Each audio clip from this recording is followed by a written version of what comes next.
Why are there so many shows starring Muppets and dozens of movies too? They said they'd watch everyone and they mean it. It's something that they've got to do. So now they've pledged you a lifelong commitment. The Muppets, Matthew and Sam.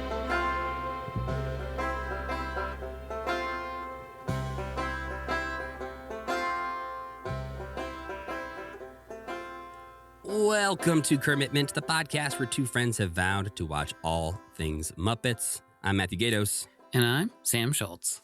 And this week we are here to discuss the penultimate episode of the Jim Henson Hour, known as Living with Dinosaurs. And as Jim says at the beginning of the episode, our story this week is from England. Coincidentally, that ain't the only thing we got on this podcast from England this week. Matt, you're a master. Oh, the moment that episode started, I was like, aha, write this down.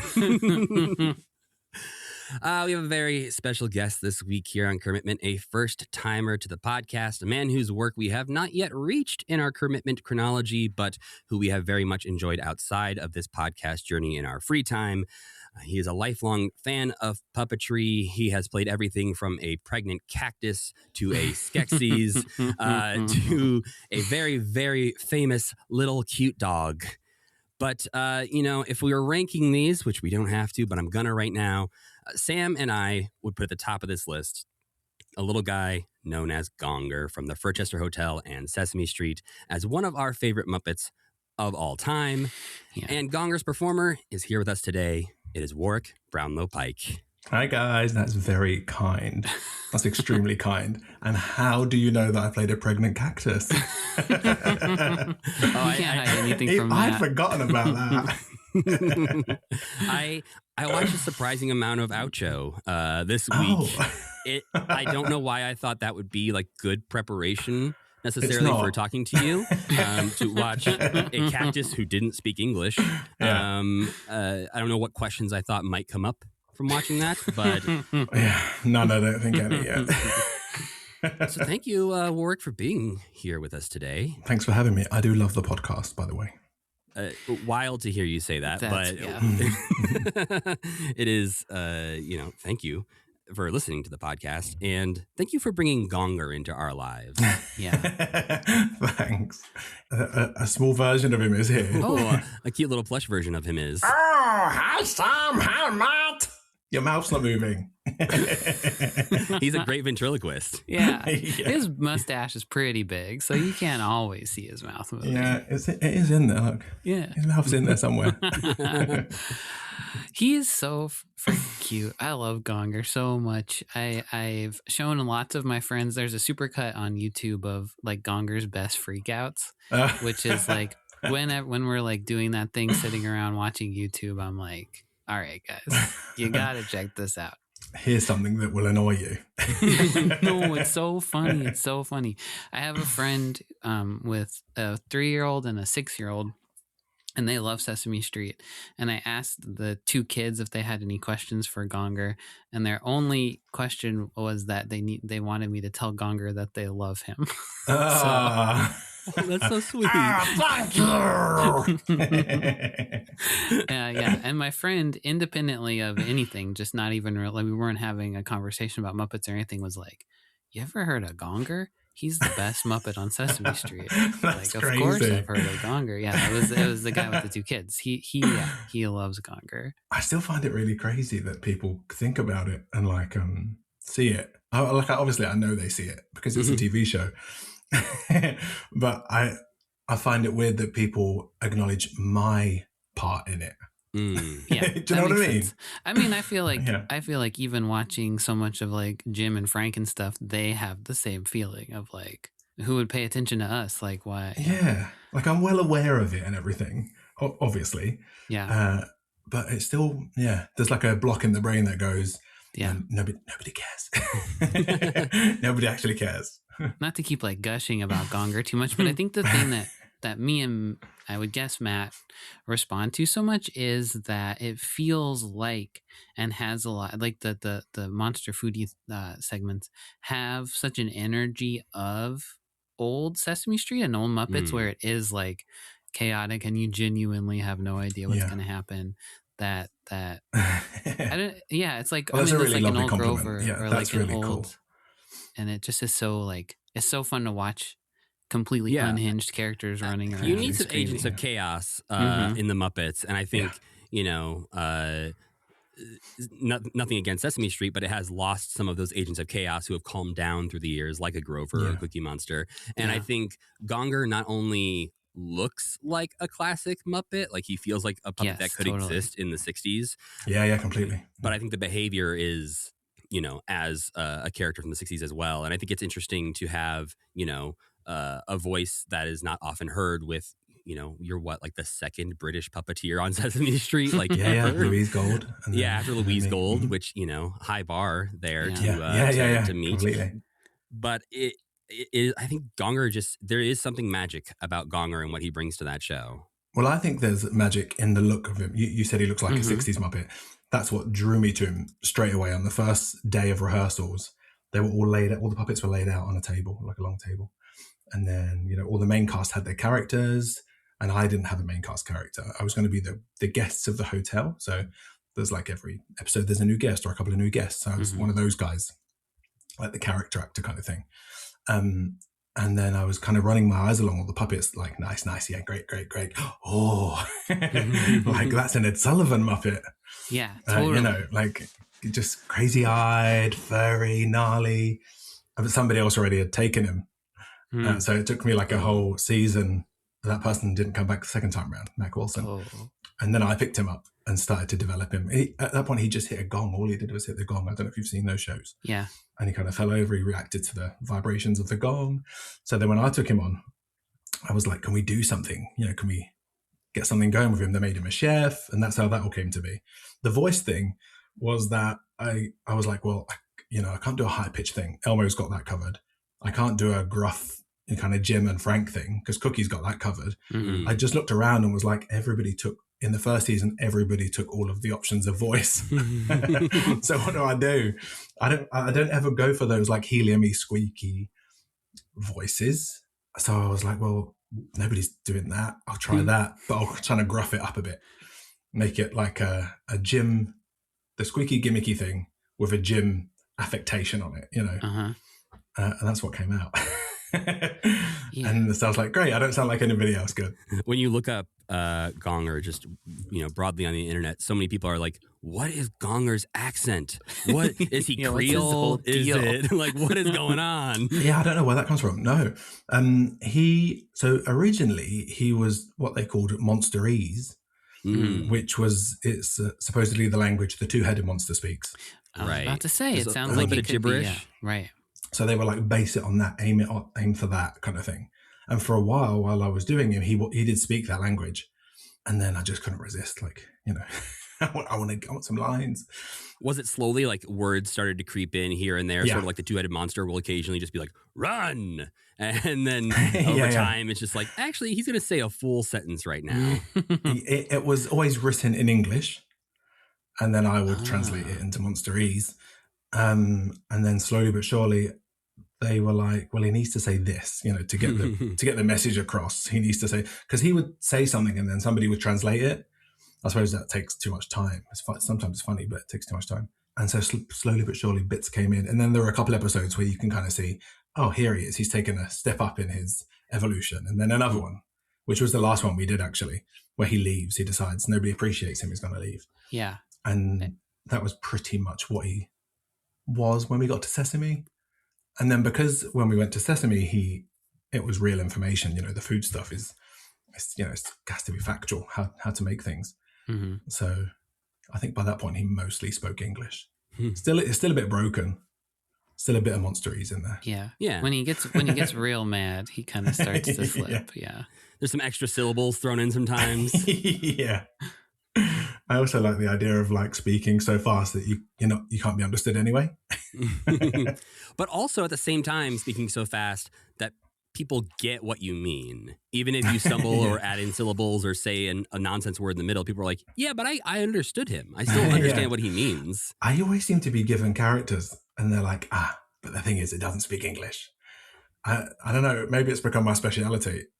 It's not something I've wanted to do. People just keep throwing them at me. I'll take them. I'll gladly take them. But I will make them speak English by the time the show is through.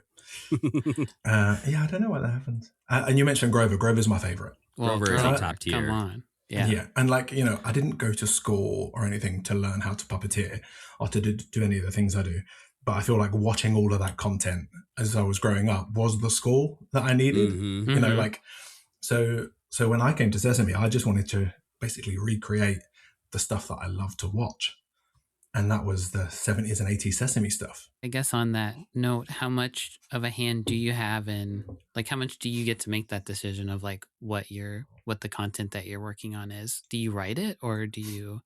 Like overall, in my career, the foodie truck, I created the concept, the format. Okay. So, and I kind of created that version of Gonger. So I suppose, I created that. But somebody else writes, like, there's a lot of them.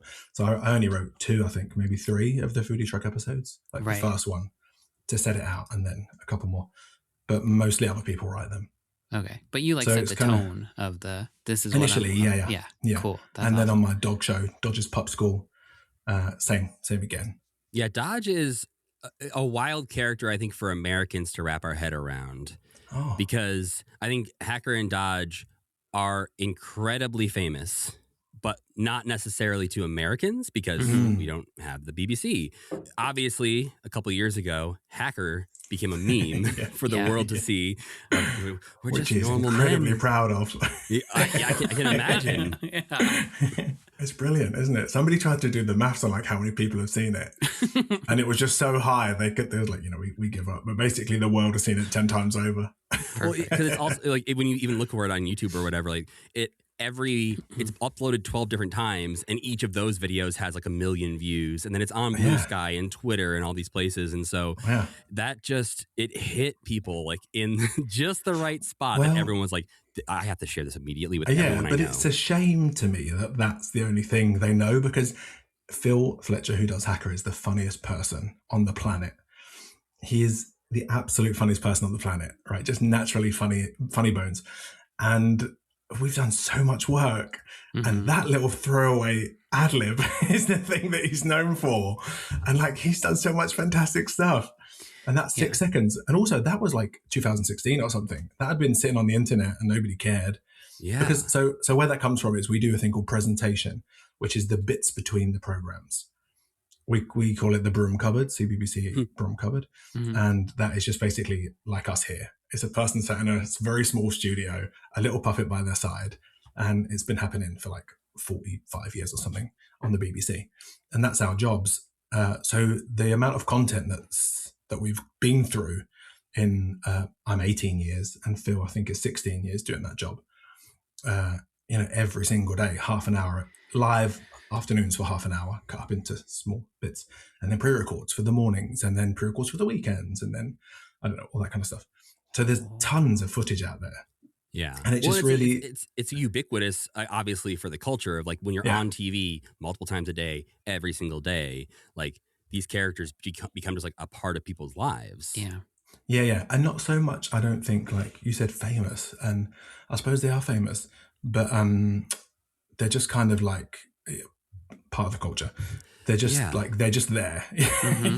They're not like famous as in like a superstar or anything. They're just like, it's those things. Oh, they're always here. Like seeing a news anchor or something. Like Like if you saw them in the grocery store, you would tell somebody about it later, but you might not run up for a photo. Yeah. But there is a really good video, I think it's on your YouTube channel actually, of 10 years of Dodge that came out a few years ago. That does just show off the wild amount of things you got to do as Dodge T-Dog. You met the Queen of England. We both did, As Dodge. Dodge got to talk to the Queen. You also got to bake a cake for Mary Berry in the bake-off tent. Yeah. So as far as, again, I will speak for Sam, I guess, in this. As Americans, sometimes we are very blind to a lot of British culture. But, you know, the Queen and Bake Off are things that make it across Mhm. Pretty good, the yeah, pond yeah. here. And we Yeah. understand the importance of those things. And I think I it's can't just. believe Bake Off is as high on the list as the Queen. I mean, for Americans, Yeah. it's higher.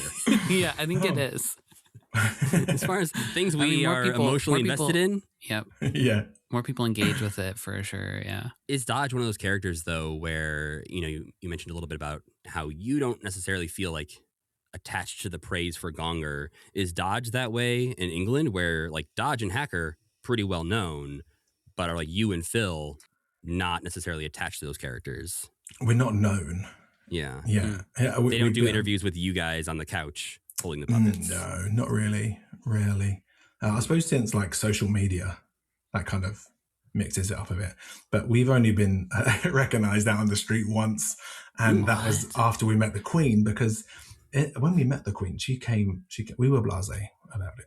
We were like, it's fine, it's fine, it's fine. And then like we heard her walking down the corridor, the scene dock kind of corridor behind the studio. And we could hear her shoes. And I was like, oh no, she's actually coming. She's going to be here in seconds. And then Phil says, yeah, you know, her face is on our money in our pockets. And then we were like, That's crazy. Yeah. yeah. So she comes in and we do everything. And we do a sketch for her where we were hidden, Phil and I were hidden under desks on like these puppeteer trolleys that are like kind of like chaises lounges on wheels that we move around on, because those sets are made for humans and we're working in those. It's not a puppet set where it's raised. They're made primarily for humans. So we're kind of laying down and doing this sketch about, we've got made cucumber sandwiches for you and we're wearing our bow ties and everything. And then our boss, we didn't know if this was going to happen or not. They were like, it could, you know, so be prepared, but we're not sure if you're going to meet her. And then he introduces us. So we both stand up off the trolleys and like, it's hard to get up off of a thing on wheels that's moving. But we had our whole suits on and everything. I had a hat on. And then we kind of got up and we said, Your Majesty, with the puppets.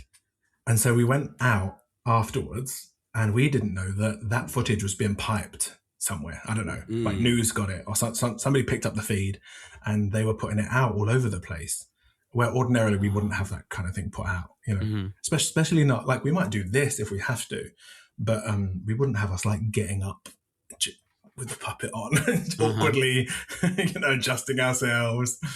So yeah, so we got noticed once because of that clip. Was it just like, hey, that's you guys? Yeah. They're like, oh, it's you. And we were like, huh? Well, we don't know you. I'm happy with that though. I don't really want to be noticed in the street and stuff. You know, so, like you see celebrities just being hounded all the time and it scares me. That's too much. But that's surprising that. So you said you've been that character for 18 years. Is that right? Well, I was the cactus for 2 or 3. Okay. And then I was Dodge. Same contract. It's 2010 since Different you've character. been Dodge, right? Okay. 2010. Yeah, and 2007 since I started the job. It's kind of the exact same job. It's the same set. I think at one point it was even the same co-presenter. It's just the character. The character changed. And before you, was there another puppet? Or Before me, there was a puppet like 10 years prior. So from like, I think it was 85 up until late 90s, there was person and puppet, double acts. And then they decided to go modern and get rid of the puppet and go green screen and graphics in the back. So they spent a while doing that. One person on a green, like a weather map kind of situation. Just not the same. It's just not the same, is it? Yeah. And then in 2007, they said, let's go old school. So we had a physical set and it was normally puppets that didn't speak English. That's where that whole thing originated from. They were always like, one of them was just a squeaky, you know, like a squeaky toy. Right. But like it was the 80s, mid 80s. So people loved it and it was merchandise and it was humongous. You know, like it wasn't really a puppeteer gig. It was anybody in the studio that wanted to run over and do it. Right. But it became just like incredibly famous. And even now, sometimes I get to do that puppet for like special appearances or stuff. You know, if there's an anniversary or something and people go wild for it. And it was like bought at a fun fair, you know, like it was just a toy that somebody picked up and said, let's put that on television. And in those days you could, I suppose. Yeah, There was no like who owns the rights or anything. What character was it? It's a gopher. It's called Gordon the Gopher, and it's a scrawny little squeaky thing. Oh, I've seen this guy before.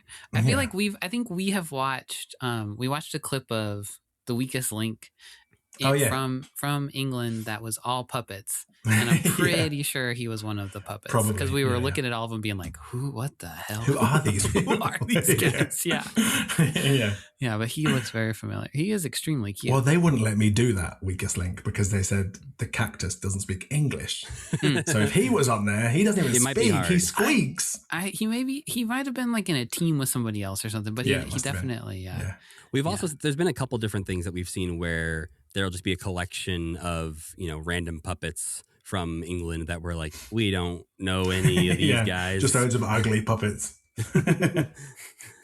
Yeah, I know those kind of things. I love those kind of things when everybody gets together and stuff. Well, and it's also, it's fun to see stuff from not your country and just feel like, wow, there's a whole world out there where... Yeah. Well, I love watching the Sesame co-productions. Yeah. From the like Germany and places. I love that. It's so cool because it's like alternate reality, isn't it? Like, we really know this. We really know Sesame Street and we know all about it. And then all of a sudden, pow, there's no Big Bird, but there's a Big Bear. Yeah. Well, and Fraggle Rock even, where most of Fraggle Rock is the same between America and England, except Doc is completely different. And so just your perception of that show is completely different. And I think about that with, dubbed actors in other countries too, of like people of what they think Bart Simpson sounds like is very different from what our version of Bart Simpson sounds like. Yeah. And it's such an iconic sound, isn't it? To you, to us. And but to them, it's equally iconic because they've been hearing the same dubbed voice actor for 40 years. Yeah. Well, there's talking about iconic characters, you also got to perform a Skeksis, and not just any Skeksis. In Dark Crystal Age of Resistance, you were Chamberlain. Yeah. And what was it like the first time you were like, I get to be a Skeksis? The first time we tried them was in the auditions, and they were kind of hand puppets. So, the Skeksis, you wear them. They're like, you've got like camping kind of rucksacky kind of hiking gear on. So the whole carapace, the whole body of the Skeksis, you're wearing it. The weight's on your hips. You're strapped in around your entire chest and stuff. You're over your shoulders. So you don't actually hold the suit up. It just kind of is suspended in the air. And the only thing you're holding up is the head. Right. So the head is on your hand. Okay. But in the auditions, they were kind of smaller hand puppet versions. I think it was just the Chamberlain, actually. Maybe one more. And that was really cool. Like, it's as big as Dr. Teeth or something. Mm-hmm. So it's quite cool. And it's like it's free. You can really move around with it. So that was the first time. And I just thought that was, insane to be doing it. Then the first time we got in the costumes was wild. I'd never done that before. I'd never worn a whole suit character. I don't think I had anyway.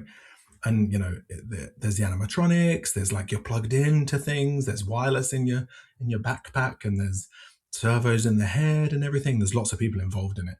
There's like so there's me in the head and the left hand, there's an assistant on the right hand inside the body of it, like under the cloaks and the robes and stuff. And then off screen there's an animatronic operator, puppeteer, who's doing like pupil placement and blinks maybe, or snarls of the lip. I guess, a lot of your main characters, I assume you don't have to have an assistant a lot because, Oucho stuck to a counter. Dodge, I assume, has some, you know, puppet rods that you're controlling, and Gonger, I assume, is most of the time probably the same. Maybe a same kind of puppet. Assistant. Yeah. Just a rod hand puppet. So it's just mostly me doing that until you get into things like, well, at Sesame, we always have assistants. And with Muppets, there's always assistants. Just in case you need to do something you can't achieve, you know, I don't know, prop handling or something. So you always have an assistant. With the Dodge stuff that I do day to day, there's not the budget for anybody else but me.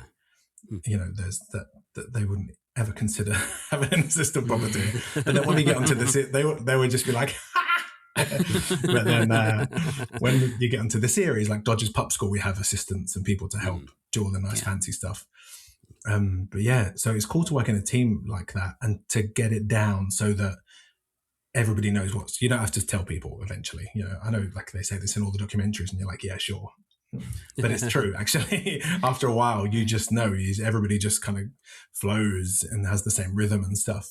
So it does work. And we did lots of hours. Like the show's 10 hours long. What's it like being on the other side of that? Because you've also assisted with Miss Piggy and Fozzie.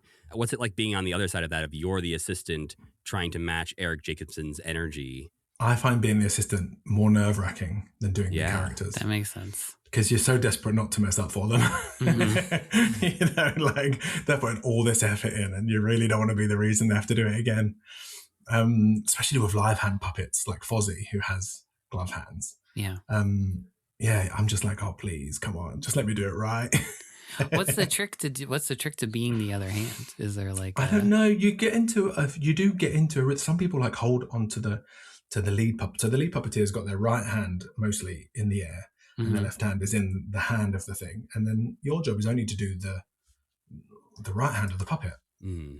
And so some people will like put their arm around the waist of the other puppeteer, which I don't feel like I should be doing that to anybody. and some people grab onto like the belt buckle. I don't mind people doing that to me. That's fine.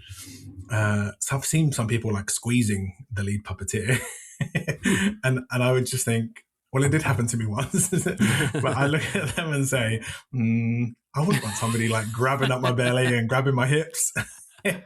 While I'm trying to perform, do you know what I mean? Uh-huh. Yeah, trying to breathe in, pretend I'm skinny. Or something, you're just like, oh, what are you doing there? Yeah. Well, I imagine too, like you were on the X Factor assisting them, so you're also in front of a lot of people. Live, it's not like it's not like a pre-recorded small YouTube video or something. Yeah. You're assisting in front of hundreds of people. Yeah, and that was my first gig with the proper Muppets. I'd worked with Elmo before that, but not with the classic Muppets. So that was like, my brain was just like going crazy. So I know, like from listening to you do other interviews and stuff, you wanted to be a puppeteer all your life. Yeah. Your mom, I believe, helped you build puppets when you were a kid. Yeah. And so when you got the role of Oucho, I don't know if that was as far as how early in the career of being a professional puppeteer. Like my second gig. Is that? I guess along the way, is there a point where you're like, oh, I've done it. I've achieved my dream of growing up and being a puppeteer. And was it that early, like as Oucho, or did that take some time? It was now, like actually. In this last year, I said, oh, yeah. I guess I did it. I guess I did it. Yeah. I didn't think about it really until now. We just won an award for the Dodge show. Dodge's Pup School. We won the Royal Television Society gave us the best preschool children's program. So I think that spurred. Thank you. So I think that spurred it on. I think that was like, oh, somebody recognized that you did it. Somebody said you did it, and they awarded you for doing it. So you did it. You have physical proof now that you did it. Yeah, I think that's what it was. Like, I think it takes like an outside thing to go, hey, you're doing it. I always I know, I don't take it for granted. I love it. Like, I fucking love it. Yeah. But I think that's what it was that made me go, oh, yeah. But like, if you go into like a store and you like squeeze gonger and your voice comes out, you're not like, yeah, but that doesn't really happen to me. Okay. Because they're not in stores here. Oh. Yeah. No Dodge toys though? No, and there are no Dodge toys. Because it's that's a BBC thing. Rule. Yeah. Couldn't sell Dodge. That makes sense. I mean, they can. I can't. So up until this point, there's no merchandise. Maybe now that we have a successful show, there'll be merchandise. But there's lots of legalities involved in that kind of thing. Sure. That somebody else needs to deal with. But yeah, so like if I'm in the States and I'll see a gonger in the window, I'm like, oh, that's me. That's crazy. Yeah, I don't see it. It's so funny with that because I feel like I'm removed from Sesame Street. Yeah. I'll go there, I'll do my time, do my thing, and then come away again. And then it carries on without me. Mm-hmm. And then like I'll hear about the merch, I'll get the merch, and I love it. Like I go gaga for it because I think it's so cool. And it's all the stuff that I had when I was a kid, just this time, my thing's in it. So I absolutely adore it. And like I used to collect Muppet stuff. I used to buy all the Muppet stuff when I was younger. So to be in it is so cool. It feels like that's the completed circle. The Muppets were really huge in the UK, and I feel like we've never really like talked to anybody who lived there about why why were they so huge, or like how huge were they really, or is that just our perception that they were huge? I mean, that was before my time, I think, when they were insanely huge. That was when the Muppet Show was still on. But it hit here first. Muppet Mania hit here, and then like, you know, I think it's things like they performed for the Queen. Yeah. Was it the Queen at that point? I think it was the Queen Mother, the Queen's mum. They performed for the Queen, and the royal family liked them. Mm-hmm. So it took over here quick, and I think that stupid, silly humor has always done well here, like the Monty Python stuff, and there's just space for it. I don't know if there is as much space for it in other places. I'm not sure. Yeah, I feel like maybe there's an impatience sometimes here in America with our media of like, yeah, that was fine for a little while, but like we've moved on from you. Yeah. And I think like that happens so quickly sometimes. I think even with you're talking about how like Hacker and Dodge work and how they've been in these segments for so long. And we have things like that occasionally on children's television here where it's like, you know, a character in between different shows. But I feel like it's 3 or 4 years that they last, and they're like, somebody new. Well, I think it's like that used to be on cable a lot. There were hosts in between shows, like American cable hosts in between shows, or there were morning shows with puppets. Like it was something that we tried to make happen. But I do think now everything is just so streamlined over here where it's like, if it's not a show or a commercial, ideally a commercial, we do not have time for it. What is this person doing on screen talking to me? We just need to be watching a show or a commercial, which is really just like, I hate that. Yeah, and it's still kind of old school in the way of that. There's like audience participation. Yeah, you know, like email in, and after this thing, we'll talk about it. You know, there's an instance to it, which feels really old school these days, doesn't it? Like you can't watch Netflix. You can't be involved in the Netflix show you're watching. Yeah, you're just passive to it. Well, and the lack of commercial advertising, I imagine is a huge difference as far as how to fill the time. Between things. Yeah, you can have fun. We can't have fun over here. We're not having any fun over here. We gotta some pills or cigarettes or something. In the old days, we would like come into the studio and the producer would be like, drop the trails, because there's still, even though there's no advertisements, there are still trails for the BBC stuff, the promos and trails. So they add up over the day. They probably add up to like 5 minutes or something over the afternoon from like 3:30. We started at 3:30, went live at 3:30 because that's when the kids finish school at 3:30 here, but we started live at 3:30 until like 7. I think the last one was at 7. So you get half an hour divided up over that time. So the producer would just come in and be like, drop all the trails, drop the promos. We got in trouble so many times for it. But he was like, we just want us on the telly. We don't want to promote anything else. We just want us. It was our job was to promote the shows. Right. But they turned it into like a sitcom between the shows. Yeah, so I don't know, like that disregard for the rules, I suppose. Well, yeah. But I don't know, the Muppets have always been big here. They're still accepted here and respected. Which I tell the Muppet guys, I tell the people at Disney that all the time. We love them, bring them back. We love them. Yeah, if they go on an adult talk show, great. We love it. Everybody loves it. Yeah, that we've seen so many good talk show clips like from other countries in our Jim and Frank era here that we're watching that are just, they treat them with so much respect and they love them. The audiences love them. And even though, they're occasionally on the Tonight Show and things like that in the U.S., a lot of the interviews we're watching are not from the U.S. because there is something about this respect level, I guess, or just interest in the Muppets that is at a higher level elsewhere. Yeah, I think it may be because to us, America is glamorous, and the showbiz of it all, and the great accent and everything. So I think there's something in that to you guys, it just sounds like you guys. But to us, we're like, here comes the showbiz. Our beautiful accents. Listen to me and Matt. We sound so cool. Yeah, I think we love it. Yeah.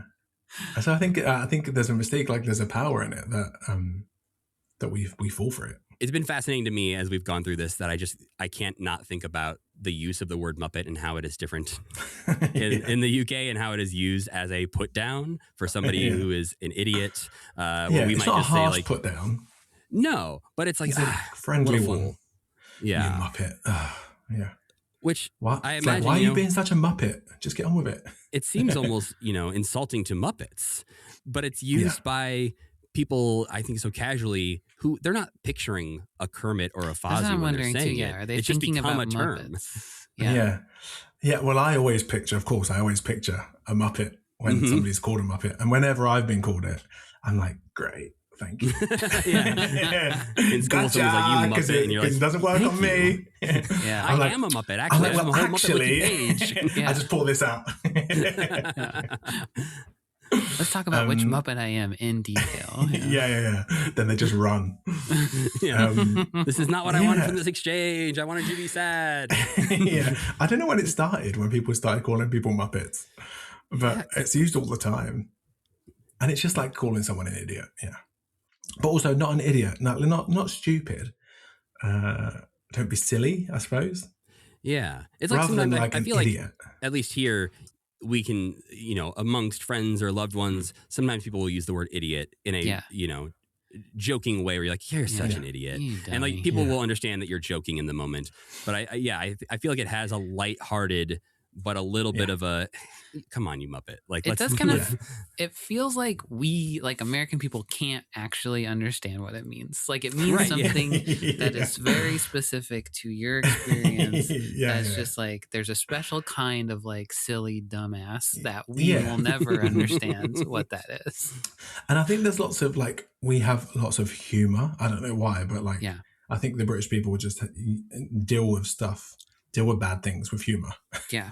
So terrible happens and we have to laugh about it. Otherwise we got guns over here, so crying. we don't have to we don't have to make any jokes anymore. Gotta be careful about the jokes. They actually got rid of jokes a while ago. Yeah, we're not supposed to really be making them, is right. So that's right. It comes from that. It's a warm thing though. It's not an insult really. Well, I guess we should maybe talk about the thing I mentioned at the top of the show.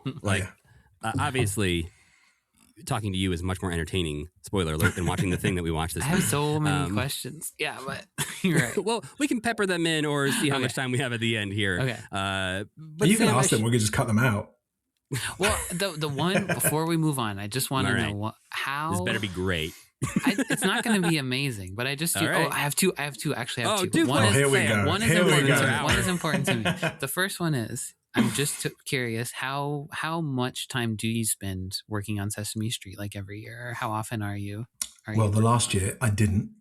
Oh, we were making Dodgers Pop School, so I didn't get there. And then like a year. Okay. To bash out a whole season of Foodie Trucks, which I think we may do 4 in a day. Wow. How many hours of a day is that? Oh, I don't know. A work day. Okay. Well, 8:30 till 6:30. Probably. You're not there for like 15 hours or something every day. No. Like it often goes over, but I just for me it's like a bit of a make believe thing. Yeah. Because like I'm not going home. I'm going back to a hotel. I don't need to go rush back to my hotel. Yeah. I'm seeing my friends. So actually, like I don't pay attention to like, oh, this day is going so long and all that kind of thing. I'm happy to be there. Very more than happy to be there. Yeah, of course. Like there's probably nowhere else I'd rather be.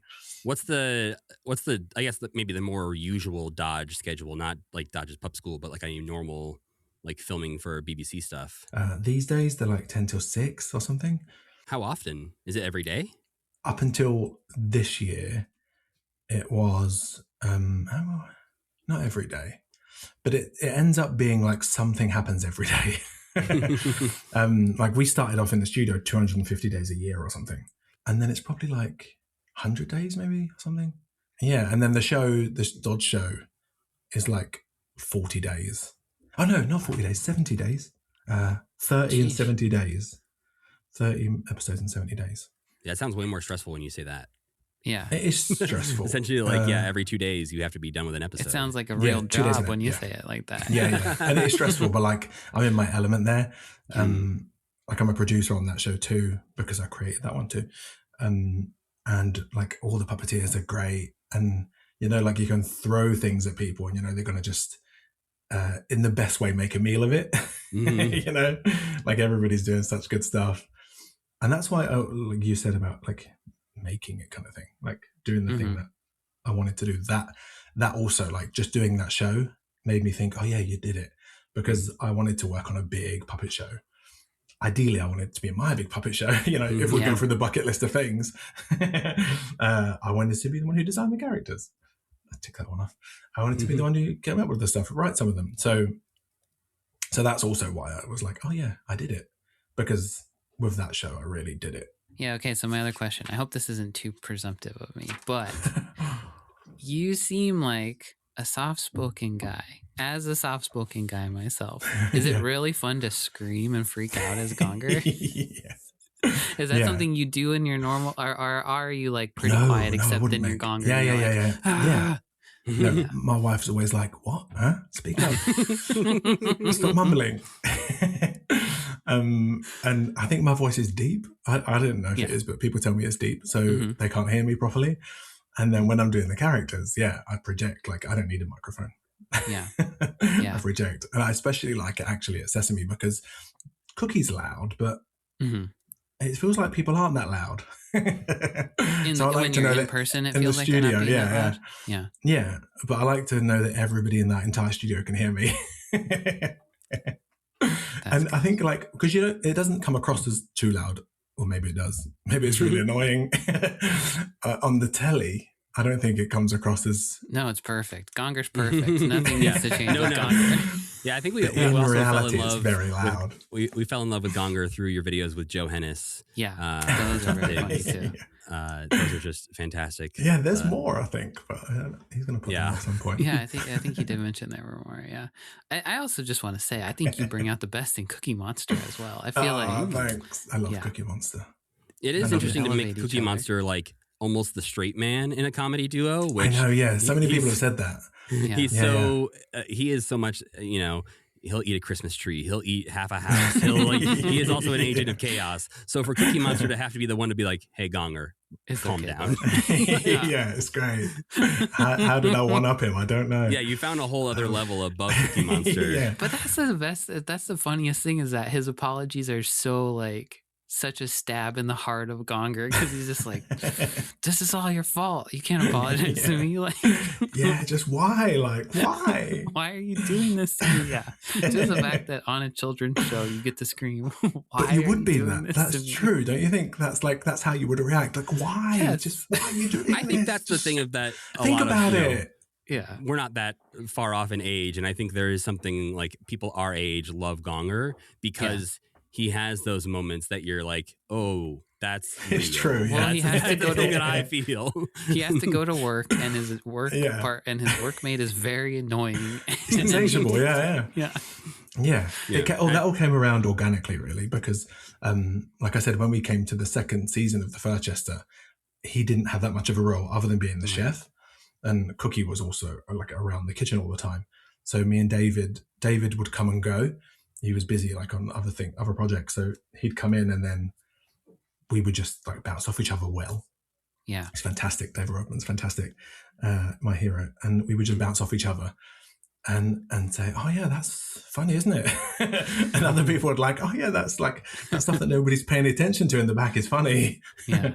So it's so cool to like not be under the pressure of you got to make it work. It's got to be great. People are watching.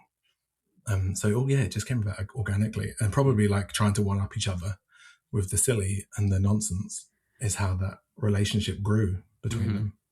Well, and I think something that comes through in those videos with Joe is a thing that we have talked about is sometimes missing from modern day Muppets, Sesame, everything, is there's not a lot of room for improv because they don't do a lot of casual TV appearances or appearances like that, like pretty like there's an outline, things are scripted, whatever, and Elmo gets to have some fun sometimes, but a lot of the characters are usually pretty like promotional focused, and so having just what looks like a lot of fun with you and Joe hanging out and getting to improv and make a peanut butter and jelly sandwich is a lot of fun to watch. I'm always kind of at them like, get me out there, get me on some talk shows. I can't wait. Like, I'm really desperate to go and do some of those talk shows. I don't get to do. I mean, I think Gonger would do amazing on something like The Tonight Show with Jimmy Fallon. Like, I just think Gonger do funny. a cooking segment on there, or like a morning show over here. Yeah, if I used to watch morning shows when I was a kid all the time, and if Gonger had appeared, I would have been like, oh my God, who is this? Something for me. Yeah, he's changed my life. Yeah. Well, Sam, I will ask you, a question that I've asked you before 1,000 times more in the future, I'm sure. Uh-huh. But what did we watch this week? We watched the Jim Henson Hour episode called Living with Dinosaurs, which was produced in 1989 or maybe 1988, and which aired in 1990, but not in the form that we watched. And I'm sure we'll get into more about how it aired and when it aired, maybe. So anyway, Dom is a 9-year-old British boy with asthma, social anxiety, and a stuffed dinosaur named Dog, who functions as Dom's Dog and Dom. I think they should have done something different there. Who functions as Dom's imaginary friend and confidant. His dad, Lee, is an eccentric artist who specializes in making art about fish. Unfortunately, Dom hates fish, and his dad's eccentric antics embarrass him, so Dom doesn't like his dad that much. Dom's mom, Vicky, is a doctor and pregnant with a baby that Dom isn't sure how he feels about. Dom's asthma and anxiety cause him problems at school, so he transfers to a new one to hopefully get a fresh start. Unfortunately, he is compelled to bring Dog with him every day and to keep Dog hidden in fear of becoming a social outcast again, causing Dom to act like a sneaky weirdo all the time. Plus, Dom's bully cousin Victor goes to his new school and immediately starts picking on him. Dom's life sucks. No wonder he spends his nights making kill lists with Dog. Which doesn't really come up as much as you'd think it would, but he does write lists of people he would like to die. As Dom struggles to fit in at his new school, Dad Lee struggles to sell art and support his family in such a way that his heavily pregnant wife can take some time off of work. Vicky would prefer that he get a part-time job as an assistant to another artist in town, a subject which is a source of strife in their marriage, as is her brother's constant judgment of Lee. Things come to a head when Dom accidentally makes a mess of Lee's studio, causing Lee to snap at him, and Victor and his gang rip Dog in a tiff at school. Lee uses his craftsman skills to stitch Dog up, in the process stitching up his relationship with his son, and also gets that part-time job. Victor shows up to apologize, explain his own daddy issues, and gift Dom his old Walkman. Walkman? Walkman? What do you say? Walkman? Walkman. Okay. On his 10th birthday, now older and also wiser due to all the trauma dumping that he's been subject to over the last few days, Dom decides it's not worth taking a gigantic plush toy to school every day and decides to let Dog be a companion to his soon-to-be born sibling. And then, I assume, they all lived happily ever after. My one takeaway from that is, what do you call a Walkman? I think it's more Walkman. Walkman? Yeah. Right. It's not Walkman, I don't think. I think it's just Walkman. I just haven't said it in a long time. I mean, I used to have a Walkman, and I think I called it a Walkman, but I don't remember. Because it was a Walkman I had and then a that Discman. I'm pretty sure. Like that yellow, the big chunky yellow one. Yeah. Did you get a hand-me-down from a cousin who was like, I got a Discman now. I don't need a Walkman. Yeah. I used to try to ride my bike with my Discman in my pocket. Yeah. Me too. Bad news. Couldn't do it. Even you couldn't even walk. You just had to stand perfectly still, basically. How jog-proof is this thing? Let's see. Are people jogging with those things? That seems crazy to me. Well, there are people who were adults and exercising when we were children. Well, so. yeah, but that would be so annoying. Yeah. You didn't have iPods yet, so you had to do something. You had to be with your own thoughts. That's what you had to do, Matt, back in the day. No. You could get audiobooks on CD and carry like 6 CDs with you in a fanny pack. Or a radio. I guess there was radios. Oh, yeah. Well, so Walkman, fanny pack, we call it a bum bag. Oh, right. Yeah, because you don't necessarily want to say fanny too much over there. We won't say that, no. Yeah. It's not allowed. Yeah. Don't be a Muppet, Matt. Oh man, what if it comes up on Sesame Street sometime? Cookie Monster and Gonger have to wear a fanny pack. He just leaves. He leaves the truck, never to be seen again. Cookie Monster's like, here's your fanny pack, and Gonger just turns around. No. Yeah.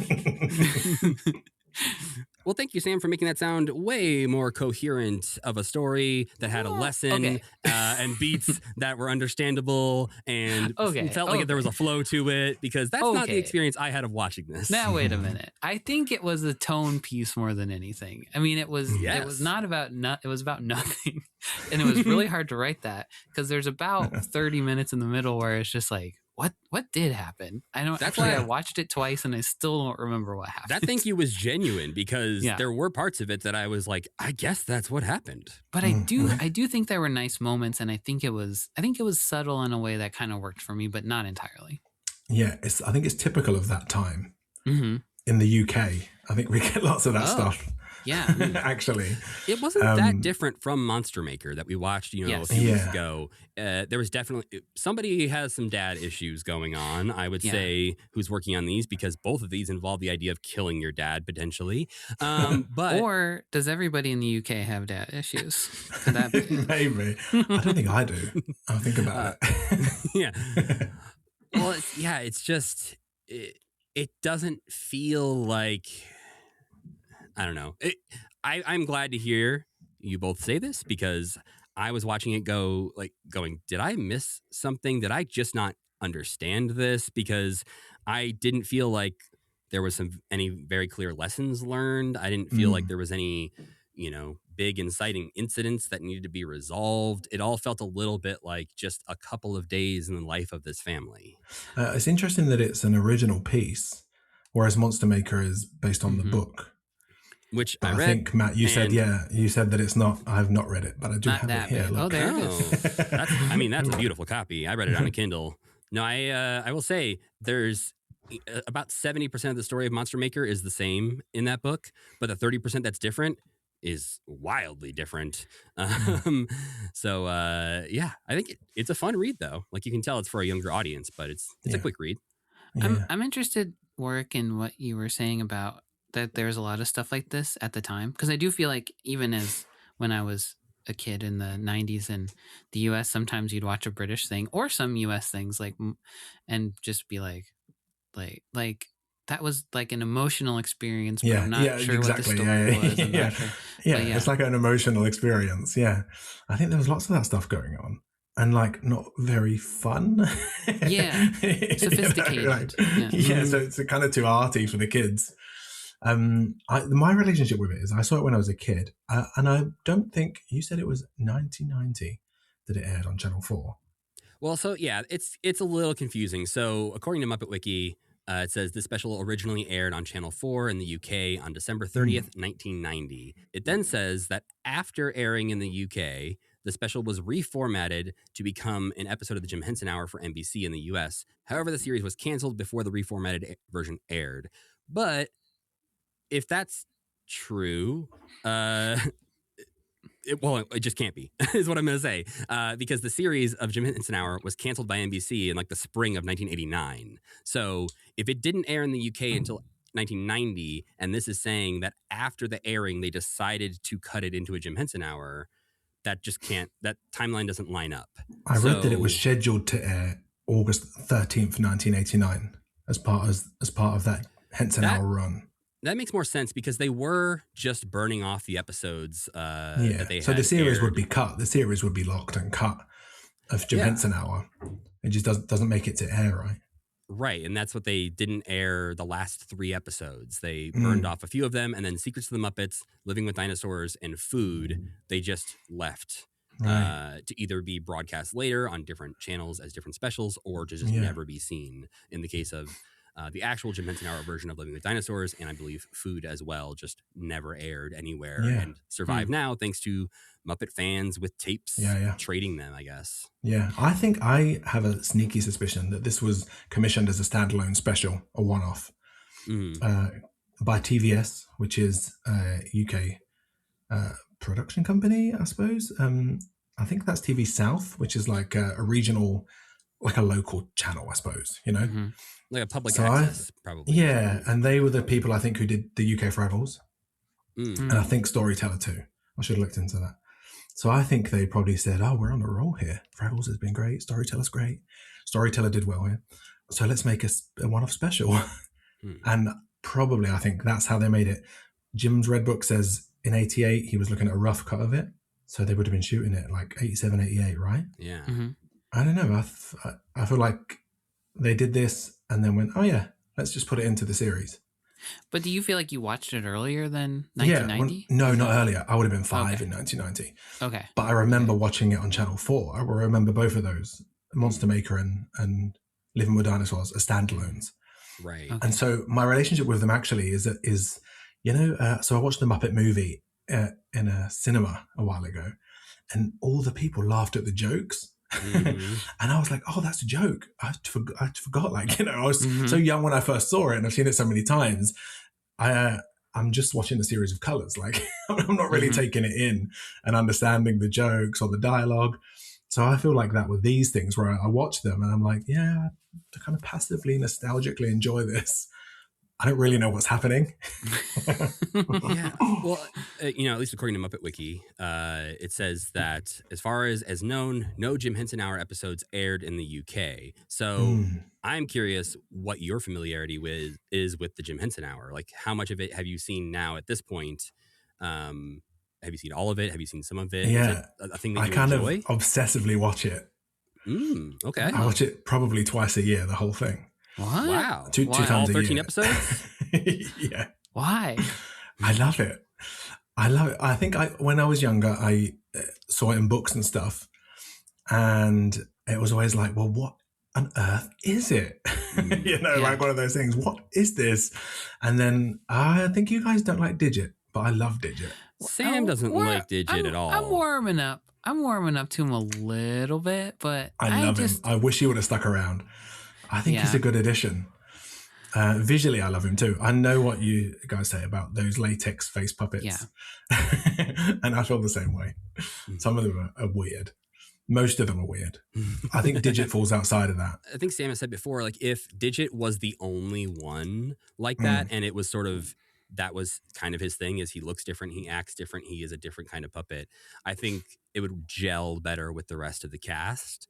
Like if you just randomly threw Digit into the Muppet Show. I think if he had walked out in the arches in that Muppet Show preview that came out, the new one, I'd be like, all right, he's just part of it. That's fine. I can live with that.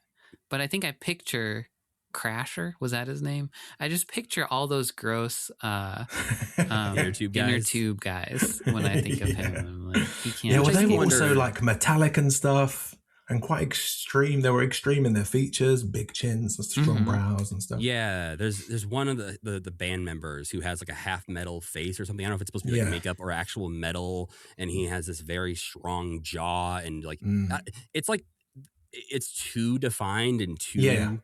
Yeah, they're great pieces of art. They're great on their own. As standalone things, they're fantastic. They're beautiful, you know, they're fantastic. But then when you put it next to Kermit, you just want a little bit of the classic Muppet in your Muppet productions, I think. But we watched an episode last week and I think the week before where Digit was like fulfilling a function that felt satisfying and like not just kind of being like a slightly different Gonzo. So I think in the last few I've been like, all right. Even in the last few episodes of Jim Henson Hour, I've been like, I kind of wish the show had gotten another season because I think they would have they'd figure it out. I think they would have figured out the Muppet television side of it. And you said it before about like they need their jobs, they need their roles, they need to be really defined in what they do and why they're here and what they need to do here. What they can and can't do. You know, all those rules are so important, aren't they? So we know that Beauregard is the janitor, so he specifically does that thing, you know, and when he gets it wrong, we know why he's getting it wrong because we know what he's supposed to be doing. And that's not to dumb things down, but they just need their reasons to be. You need the character traits, you know, when you file down the Fraggles to their core, you know, personality traits. Some of that always needs to be present, unless the point of the show is to go against type and introduce something weird. And so to have these characters who wander in and out, some of them are just there one episode and never seen again. Some seem like they're going to be really important and then disappear for a while. It just feels a level of inconsistent that we weren't necessarily prepared for. But I think because you've seen it done so well on the Muppet Show. And I think the setting is part of the problem too, because it is like, it's not like a working studio or whatever. Like it's not presented as like, oh, just over there, the actors are acting. So then when Link Hogthob's there, you're just like, what are you doing there? Like, aren't you supposed to be in some other TV station somewhere, like making the thing that we're seeing? So it's just like 1 degree too complicated where somebody should be like, hey, Jim, this doesn't make any sense. It would make sense if you probably did this at the time, thing. it was like thrilling to be able to do that. Yeah, you know, that's true. I don't know what it was like. I don't know. I know it's all on green or on blue. On blue, I suppose, because of Kermit. But I don't know, like if they could see it when they were performing, if they could see the set in real time. I know that a they digital share thing. Yeah, they share the Waldo preview. Like you can see Waldo on a low res monitor, but Yeah. I have to imagine some of that was just they saw blue and had to assume, Yeah. okay, there's stairs over there, there's some columns over there. Like let's just Yeah. figure this out. And then when the Muppets are bopping around, they just assume the TVs are behind them, but they can't see like You can't see what you're looking at. I really don't like working on green or blue. Mm-hmm. It's just boring. It's just boring. Mm-hmm. You know, you want things. You want a table to tap on at least. You know, you want something to interact with. The physical surroundings are part of it, and like the theater in the Muppet Show is a character, isn't it? Yeah, it's a really strong character, and you lose that, and it's so dark. But I'm always trying to watch what's on those monitors in the back. There's so much happening though that I'd I like feel to go to that place to watch all those TVs.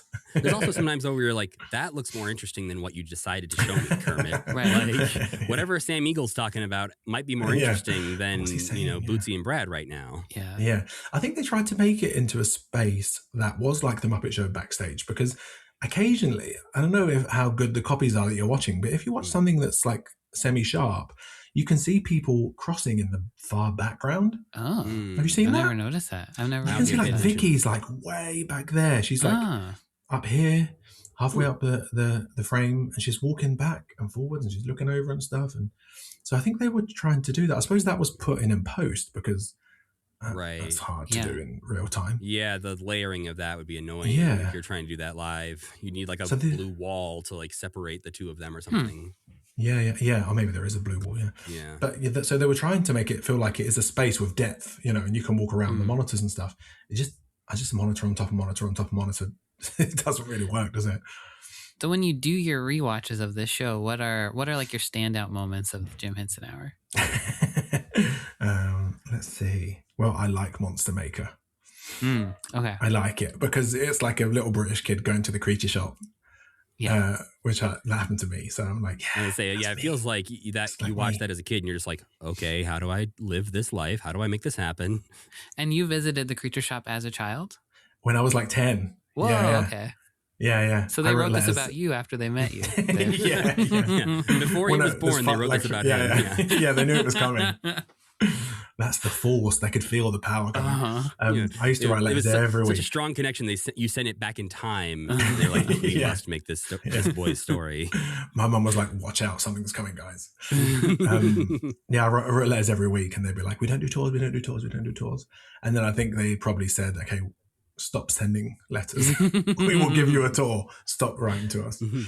Yeah, so I've always felt like, oh yeah, that's cool. That's so similar to my story. I like the Song of the Cloud Forest. Yeah, I think those things are so cool. I think the puppets are so cool.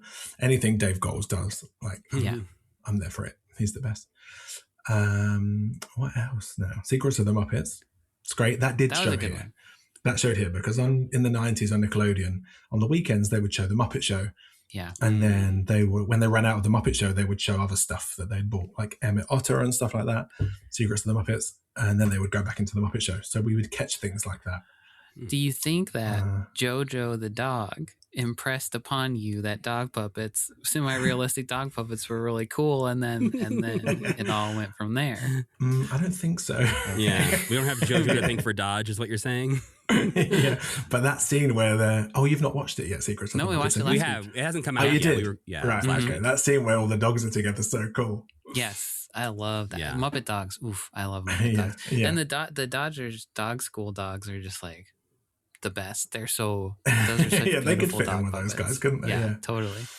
I'm trying to think what else I like. Do I enjoy watching it? That's what I'm trying to think. Or do I just watch it because I'm like, Great question. I can now. After all these years, I can, so I'm going to. You know, when you become an adult and you're like, well, I've got the money to buy those toys that I didn't get when I was a kid.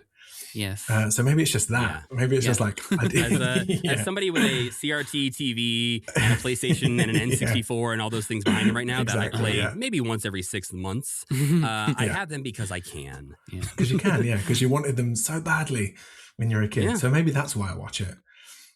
And it fascinates me. The whole thing, the whole experiment. It's one big experiment, isn't it?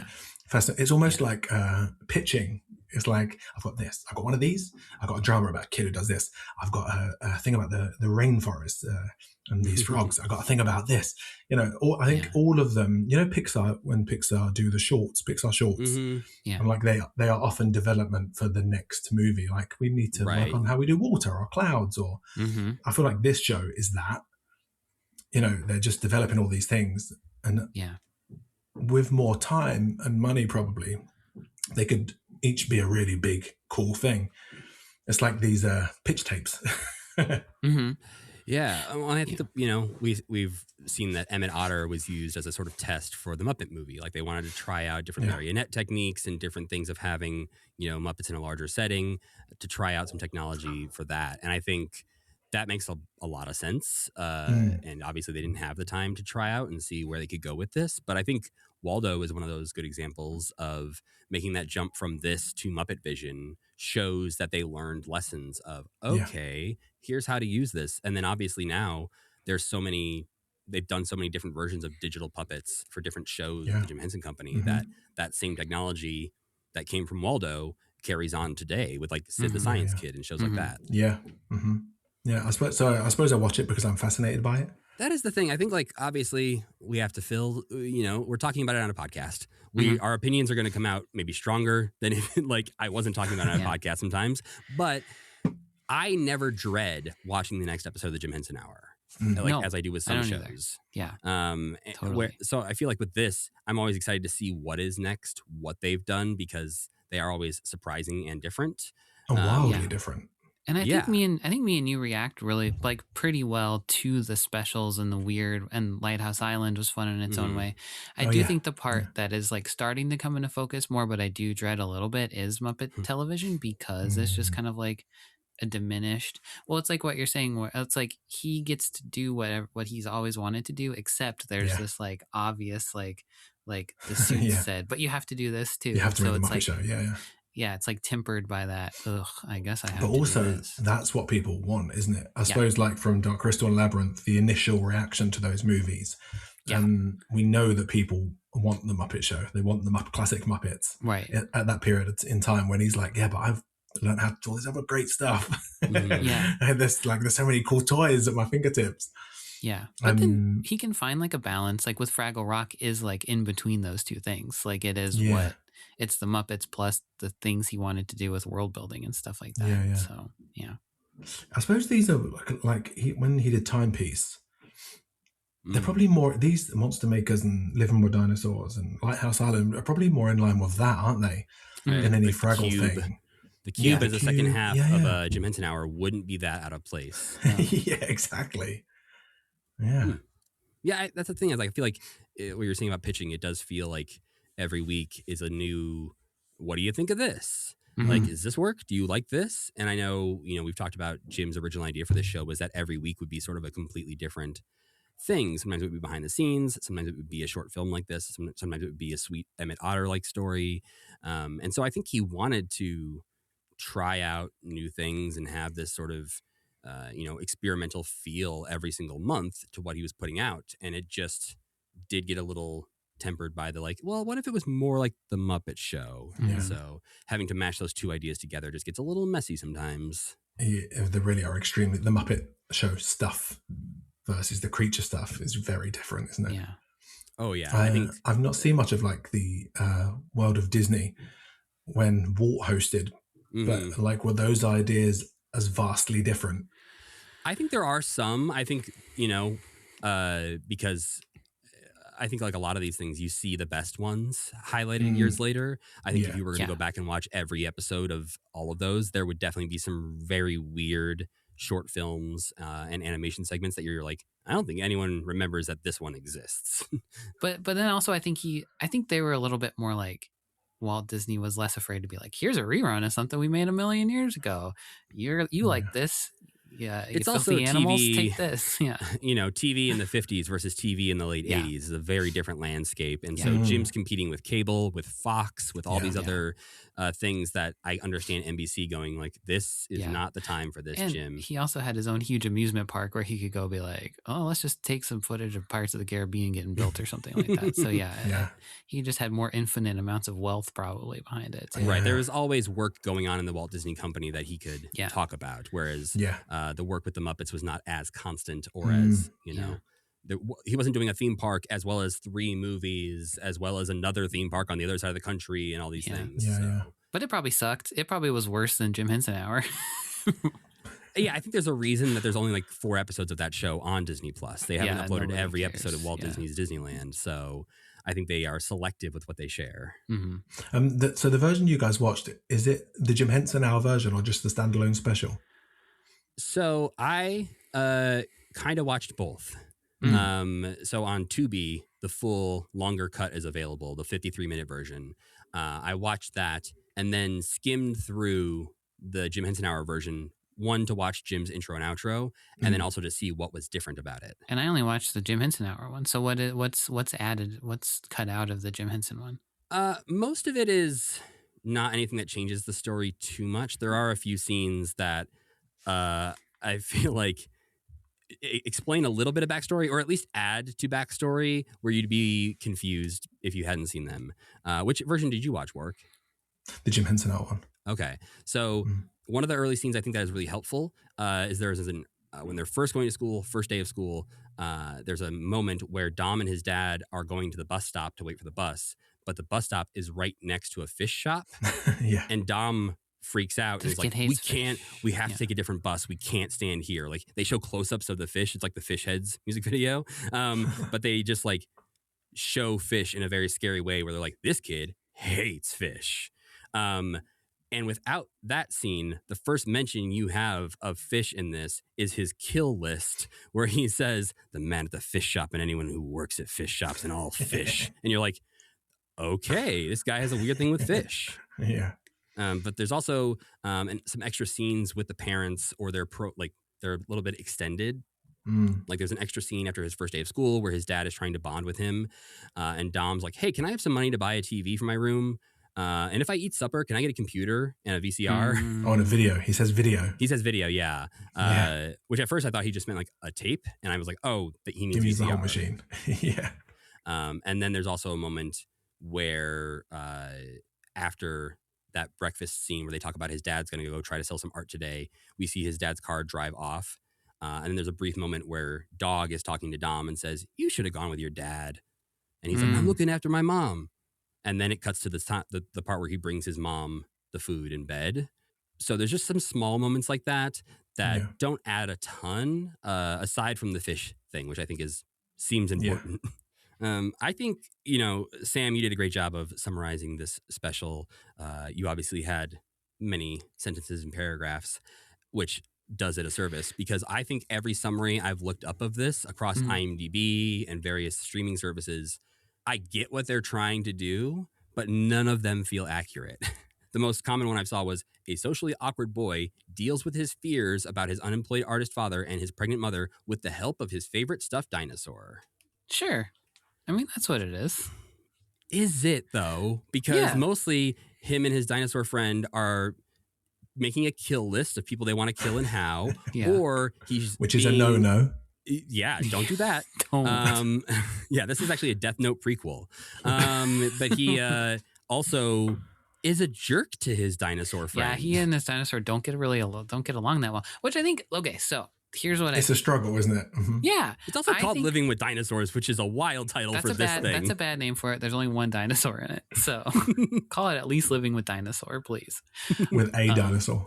Yeah. That name could mean something like, I feel like the dinosaurs are like the things that we're struggling with behind the scenes, like fear of your, but that's not really. I think I don't know why they named it that.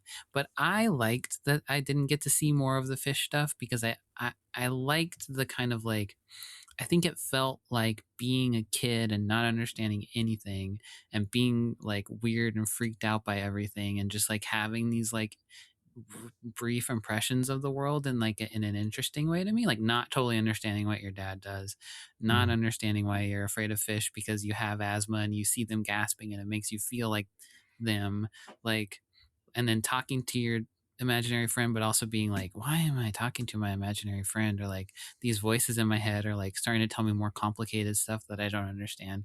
So I like that. I mean, I actually think I kind of liked it now I'm talking about it No, more. the way you're saying this, I understand like what I also liked about it in parts. Again, not as a whole, not my favorite thing, but Yeah. I think it is the problem of it is a very accurate representation of being a kid. I love your note about not knowing what your parents do for work and kind of being like, I don't know, he messes with scary fish in the attic. Yeah. I don't really know. But I think the problem with that then is it's the difference between a dream sequence in a movie and somebody telling you about their dream. Like the movie is going to make it an interesting thing that happens and not just, so I was sitting in the house and I looked up and there was a gorilla in the backyard, and then the neighbor brought out his truck, put the gorilla in the back, and then drove off. And then the cast of Stranger Things showed up and everything was cool. And it's like, that's not a story though. That's just your dream that you had. And it's so boring to listen to. Right. And I think that was at the end of this, I wasn't sure if I just felt like a little kid told me a story of his day. There are literally dream sequences in this that are completely inconsequential to anything, basically. Well, like there's the one in the studio, but those bits are cool. I think those dream cool. sequences are really cool. The blanket bat that attacks him, and I think there's a lot of stuff that feels inconsequential that feels like a setup for something. The asthma feel like it's going to become a thing. The mom's trouble with the pregnancy feels like it's going to become a thing. The kill list feels like it's going to become a thing. I thought at least his parents would find it. Yeah. Because there's the one sort of confrontational moment that gets into this where the dad is like saying to the mom and Dom says he doesn't like the fish. What I really think is he doesn't like dad. And I'm like, oh, yes. Okay. This is, here we go. Yeah. It doesn't, all that does is make dad go, I shouldn't be an artist anymore, or I should give up this dream. It doesn't have a lot of more payoff than that, but I feel like there's like a bunch of scattered things throughout where you're like, oh, he's going to have an asthma attack and almost die, or, oh, they're going to find the kill list, or, oh, this is going to affect the real world, or, oh, maybe dog is actually alive. But none of that really happens, unfortunately. It was subtle. It was for smart, not American kids. If you want the lesson is if you want your kid to love you, get a proper job and wear a suit and tie. Yeah, and have video games at your house. And man, I was hoping we were going to see Uncle Adrian's house at one point, but I guess that wasn't in the budget. That's because we're dumb American guys, Matt. We were like, yeah, I'm going to go play video games with my rich uncle. Fuck my dad. I was impressed by the movement of the puppet. Of course I was, because I'm a puppet person. But I thought it was really cool. You know, it's really dexterous and you pick things up. Yeah. It's really and like cool. It's looking like an actual stuffed animal, but being able to do emoting and picking things up. It is one of those things that doesn't immediately read as challenging to people who aren't watching it in the way we watch it. And especially you, having like worked with many puppets over the years, I'm sure you've had your run of hard to work with puppets. And so imagining what is happening inside this puppet, or if there's different versions of the puppet that do different things. Yeah, like I can see that's tricky. It's not they're not gloved hands. There's like they're mechanized hands. So when it picks something up, actually somebody is making that movement like at least a foot behind it. You know, right? There's so a bunch somebody's of got running out like the a mechanized. Yeah. So when he picks up a pencil and stuff, or he picks up a lunchbox and that kind of thing, that's not just a person's hand in a fuzzy glove picking those things up. They are way behind, underneath him, I think, often. They're like under the bed or something, under the floor. That's really cool. So you probably just hear a bunch of servos being like... on the deck. Kid. Poor kid. Yeah. Well, I don't know if there would be servos. There would be servos at that point, yeah. But they're probably just cable controls, actually. Yeah. That's really cool. That's the things we get with having you here. Because I'm like, whenever we watch it, I always forget that they're puppets. And I was like on that cassette and think about like, oh yeah, that was amazing. Like I think Fraggle Rock maybe was one where I was thinking harder about how they were puppets and being like, what? How the hell did they do that? Or like, often I just forget that. Yeah, well, there are three people. There's Brian Henson on this doing the character. Sudeikis and Dave Greenaway. I suppose they were doing the animatronic elements. So the hands, there's like a brow, the eyes, the whole eyes kind of twist. They rotate. It's really noticeable when they go to wide shots and the actual toy dog is being used, because it looks so lifeless. The eyes just look dead. Which they use wisely sometimes, when he wants to play dead, or when they're having a fight and he just flops over and you're like, oh yeah, like that is just a stuffed animal, but it can start breathing and talking or biting, and with a moment's notice. The teeth come out. They come out, they go in and come back out. Yeah, right. That's really cool. That was cool. And it was like, I didn't notice quite what was happening until... Yeah, they kind of disappear back into the jaw. It's a cool puppet. I actually saw one of them at the Henson lot a couple of years ago. We were there for a Dark Crystal party, and they had one of them. I suppose it was the stunt double, like the floppy one. It was just, the one that just James in somebody's around office. At the end, probably. Yeah, that one, yeah. Must have been that one, just in somebody's office. I do love the outros for these sometimes, when it's just like Jim being like, isn't this guy great? See you next week. It's like, Bye-bye. Yeah. You could have got somebody to put it on their hand. Yeah.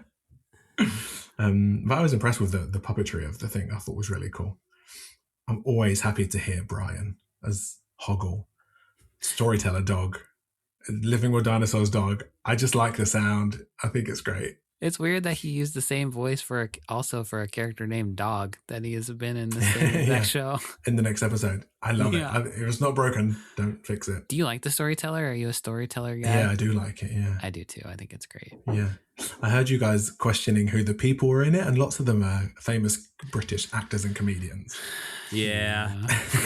We usually get called out on, Blue Sky or Instagram later. Somebody is usually like, why didn't you mention that this was this person? And I'm like, one, because I didn't know. Or two, but I don't care if you don't know. Why didn't you say it? Yeah. Or two, I looked it up and I didn't recognize a single thing they've been on, even though they have 400 credits on IMDb. Or you do UK say credits. You say like, it was played by this person, and we both go, huh? Who? So then I just cut that out. That was the most recent one was in the Two Wicked Stepsisters were French and Saunders, right? Yes. Dawn French and Jennifer Saunders, yeah. And in the episode, we said during our recording, they're played by French and Saunders, who are very famous elsewhere. And then that was kind of the end of the conversation. And so Sam just cut that part out. I think at the time, or very shortly after, they were humongous here. They were the comedians. They were BBC One prime time. Jennifer Saunders is in Muppet Treasure Island. She's Mrs. Blubberidge, I think her name is. You'll see. In a couple of years, you'll see that. Yeah, hopefully we'll get there eventually. Dawn French, I think that was it for her Henson work. But she has like a BBC One primetime sitcom on right now. So they're still very famous people. Well, and there's sometimes too, like you find that people who later on became extremely famous were in this when they were like in their 20s. Sean Bean.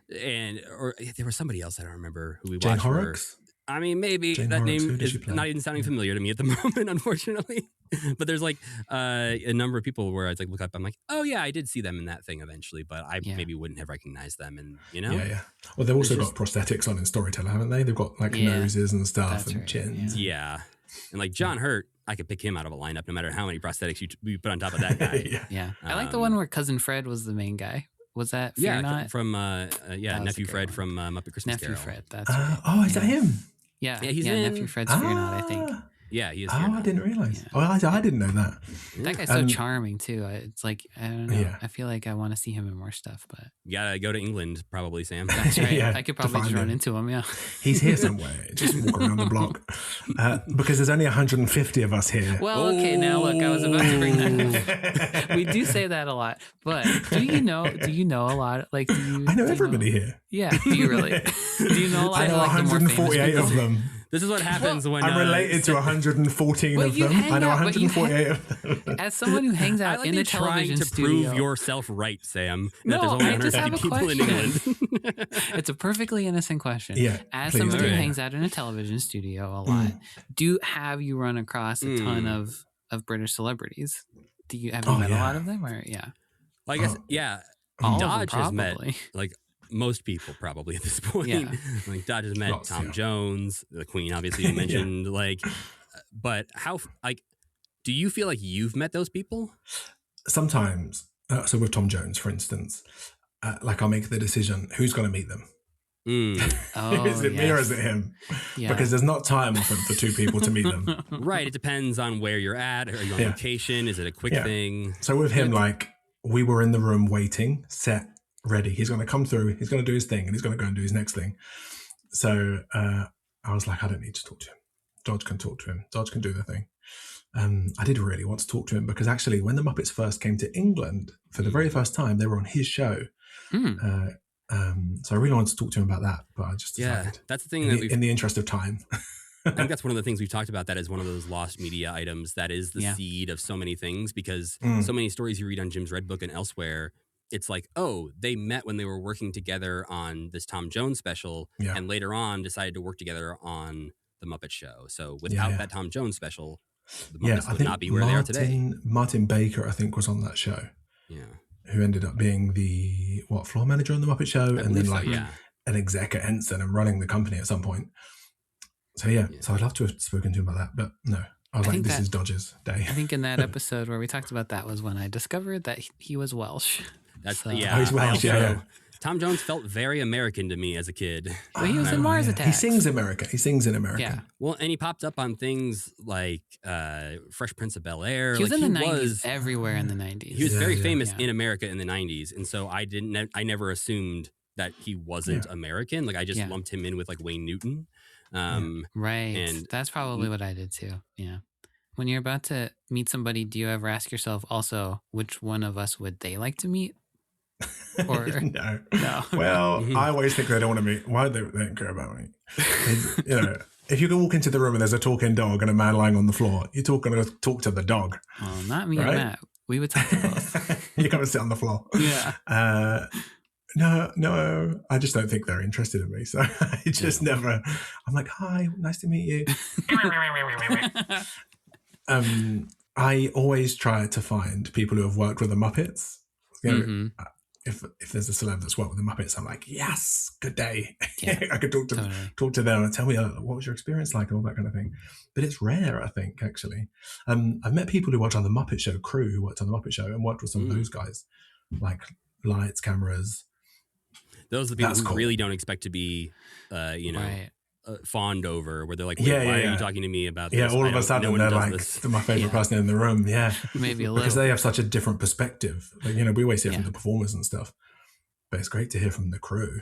There's a couple of times where we'd watch like a special or something where the crew, or they'd like a behind the scenes thing where the crew would come out and be like, that looks like they're having a lot of fun. I'm happy that it looks like they're having a lot of fun. There was the one that was the rap video that they had made that's out there on YouTube that you can watch where the crew like remade bits from the Muppet Show. Yeah. And it was like after like Jim and Frank and everyone had like left town already, and they all just made these fun like skits. Like a whole episode with it was really cool. Yeah.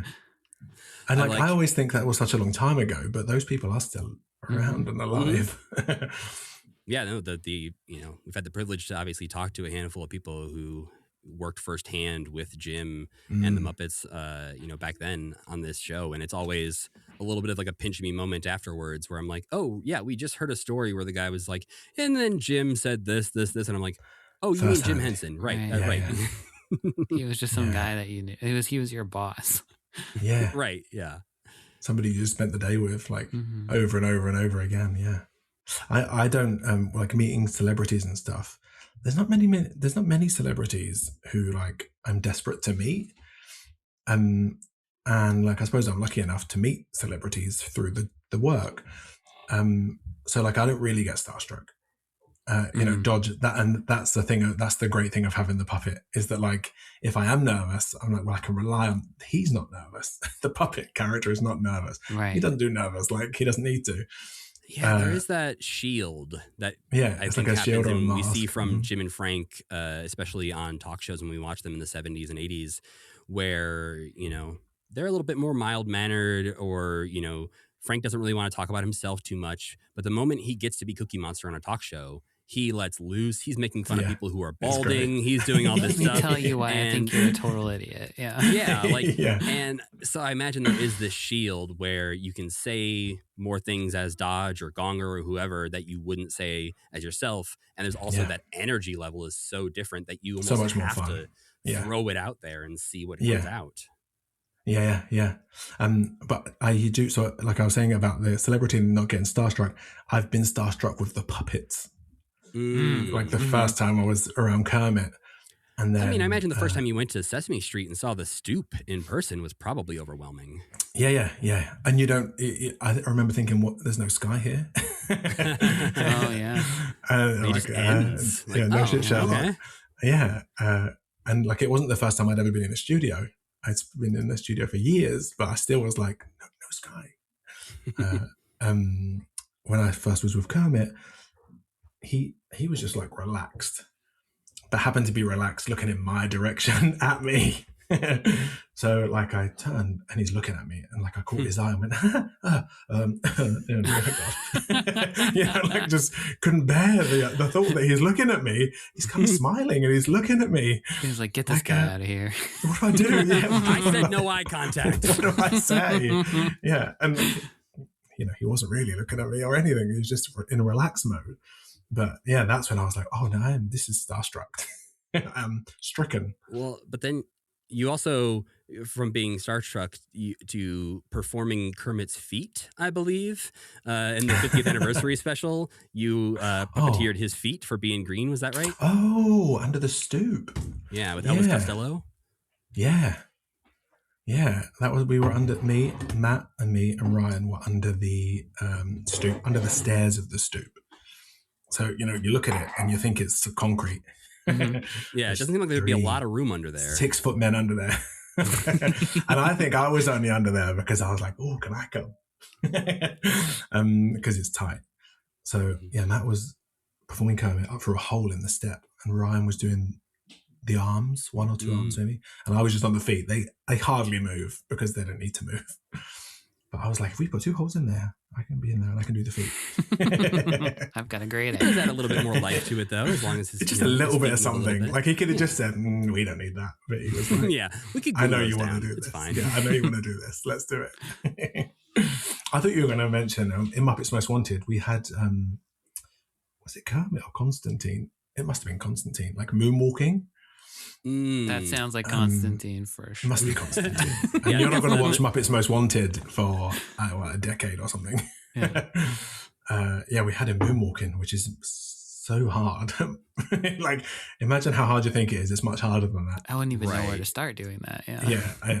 We were like laying on a platform. It was being pulled along and we were trying to just move the legs. It's very tricky. Well, and it feels like one of those things where just the slightest inconsistency could throw the whole thing off. And it's like, nope, back to 1. We got to do that all Feet again. Are so because hard. Like getting the weight slid. right. Yeah. The gravity and the weight is very hard.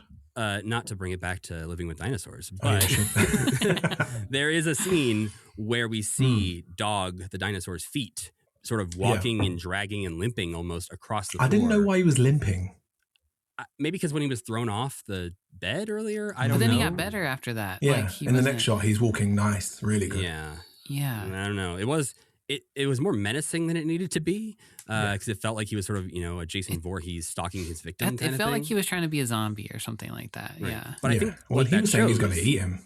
Is there's a weight to him in that moment that you can feel, that it feels like a real character walking across the floor, not just somebody dragging a stuffed animal. Yeah. And seeing his tail like dragging on the floor too. Yeah. So he's walking through that shot and it's a close up on his feet.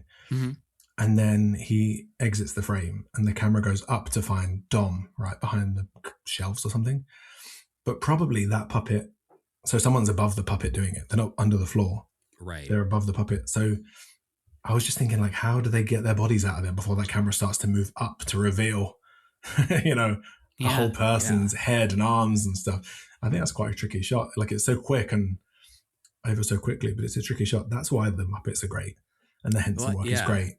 And that's the thing that you, as a producer on a puppet television show, have to think about those things. When somebody, I'm sure, comes to you with an idea, they're like, okay, so we're going to have them do this. And you're like, we just physically cannot do that with a puppet. Yeah. I try not to say that. I try and find a way. Because next season it'll be animated. Yeah. Well, every shot becomes a special effects shot. Yeah, it's completely always special effects. Yeah. This is a complete non sequitur. Dodge T Dog, Oucho T Cactus. Yeah, what's going on there? Explain yourself. It goes all the way back to the first puppet, the Gordon, the gopher. Was he Gordon T. Gopher? Gordon T. Gopher. Ah, okay. Oh, a proud That makes sense. tradition. Yeah, Okay, so it's just yeah. a traditional thing. Well, there's Yeah. Crow T Robot. There's other T's. There's Yeah. You're either a T or a J if you're a cartoon or puppet. I feel Oh, what's a J? Homer J. Simpson. What does it stand for? It's just, J. It stands for J. There's a whole episode about it. Is there? Yeah. You know what T stands for? The. I'm assuming the. Yeah. Yeah. Yeah. Like it'd be like Kermit T. Frog. Theodore. Like Yeah. yeah. It stands for the, which is short for the Theodore. But Homer's J because Bullwinkle Moose was Bullwinkle J Moose. Oh, yeah. That's another proud tradition. Cartoon characters are J, puppets are T. Yeah. T. Yeah. It's just the way it goes. There's moments in this where I feel like you can understand Dom and you're like, totally, kid, I am with you. Your dad is doing a very weird thing by speaking a gibberish language to people you just met at your new school. Yeah. That's that a little was odd. Yeah, that's odd. Like, Laying down the stairs. never take me to school ever again. No, and I feel like the dad should have a moment of self-reflection where he goes, yeah, that was bad. But instead he lays down on the ground and makes his teacher walk over him. Yeah. I mean, look, if I was that teacher, I'd call the police. Yeah. She should thought have. she was going going like, to. do you know that guy? And he's like, no. Okay. Well. She's like, all right, then fine. Yeah. And then he comes into the school and she's like, okay, Yeah. so this man who I just had to walk over on the front steps, who the student said he doesn't know, but he was bothering him, is now in my school. I am calling the police immediately. Yeah, she's too chilled. And look, I was a little disappointed we didn't see a little bit more of that teacher, you know? She's pretty. Sam. She became very famous in a sitcom here. Oh, okay. Sam's got some watching to do Well, because now I he can found a new watch. love interest. Yeah. I think, well, you find people who are like, oh, I lived in the wrong time, and it's usually because they like the art or the culture from that time period. And I feel like we have learned that Sam needed to live in the late 70s, early 80s Absolutely, because all the the late women he 70s. finds really attractive are from that era. Yeah.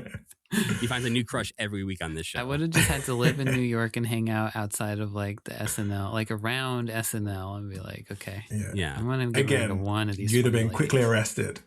Yeah, I'm laying on the stoop. Or given a job. They The would have era was loved very me. They would weird. have. Yeah, I've seen the SNL movie. They were just walking around giving all the people, in the vicinity writing jobs. So it would have been fine.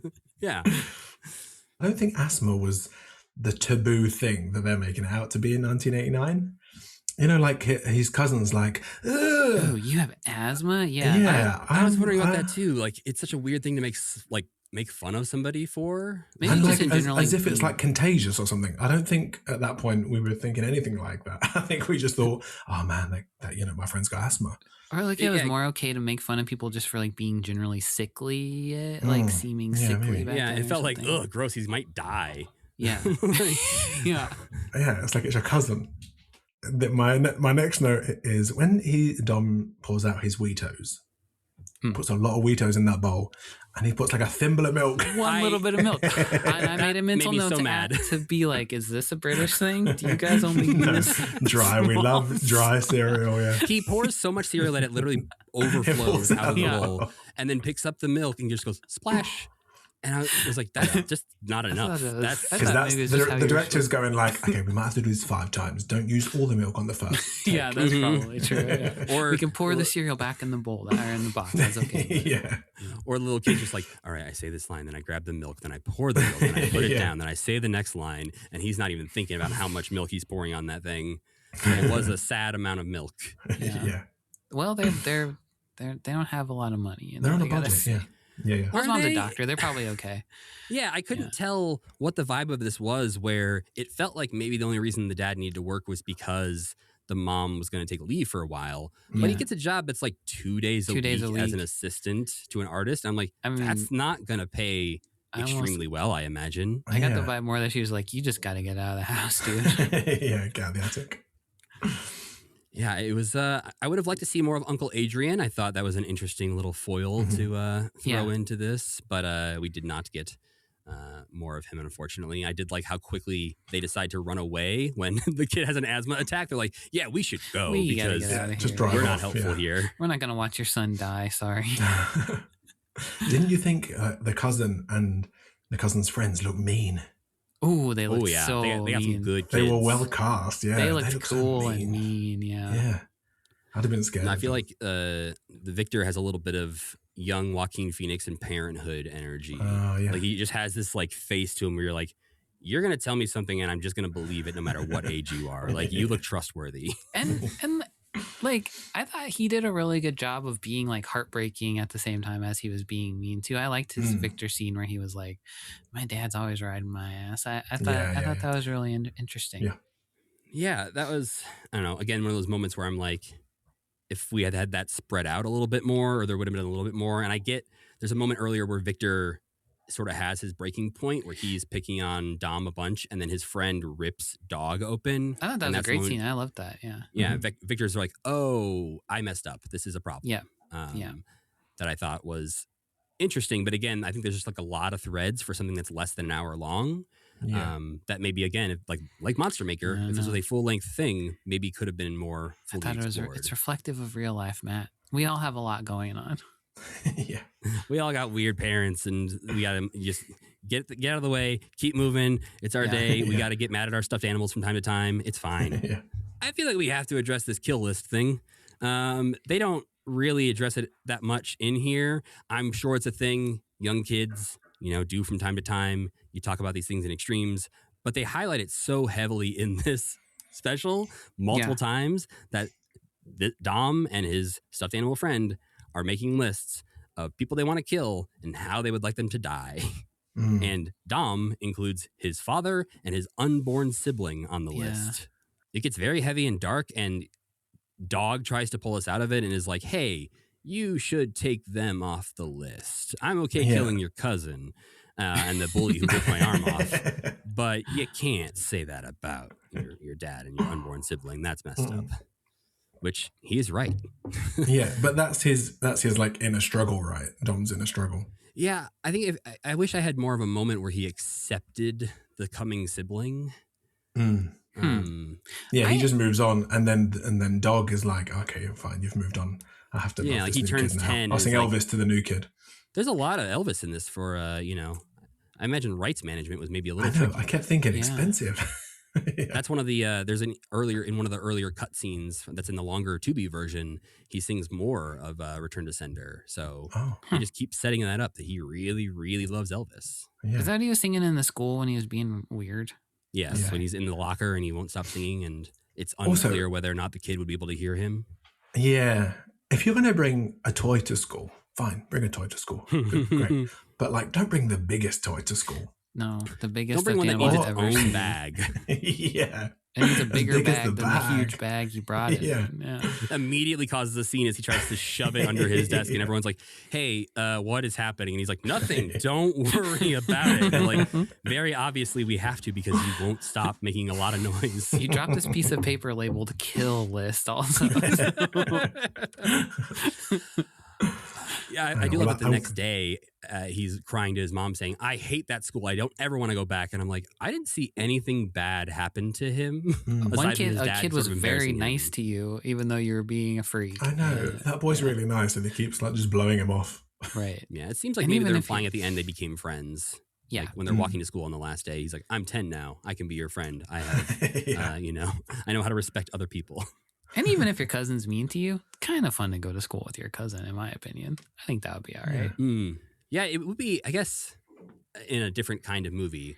There's a world in which he sort of gets revenge on his cousin, or at least embarrasses him a little bit instead of just spraying him in the face with his inhaler. Which is his cousin like more directly confronts his gang and is like, hey, we don't know. That's what it needed.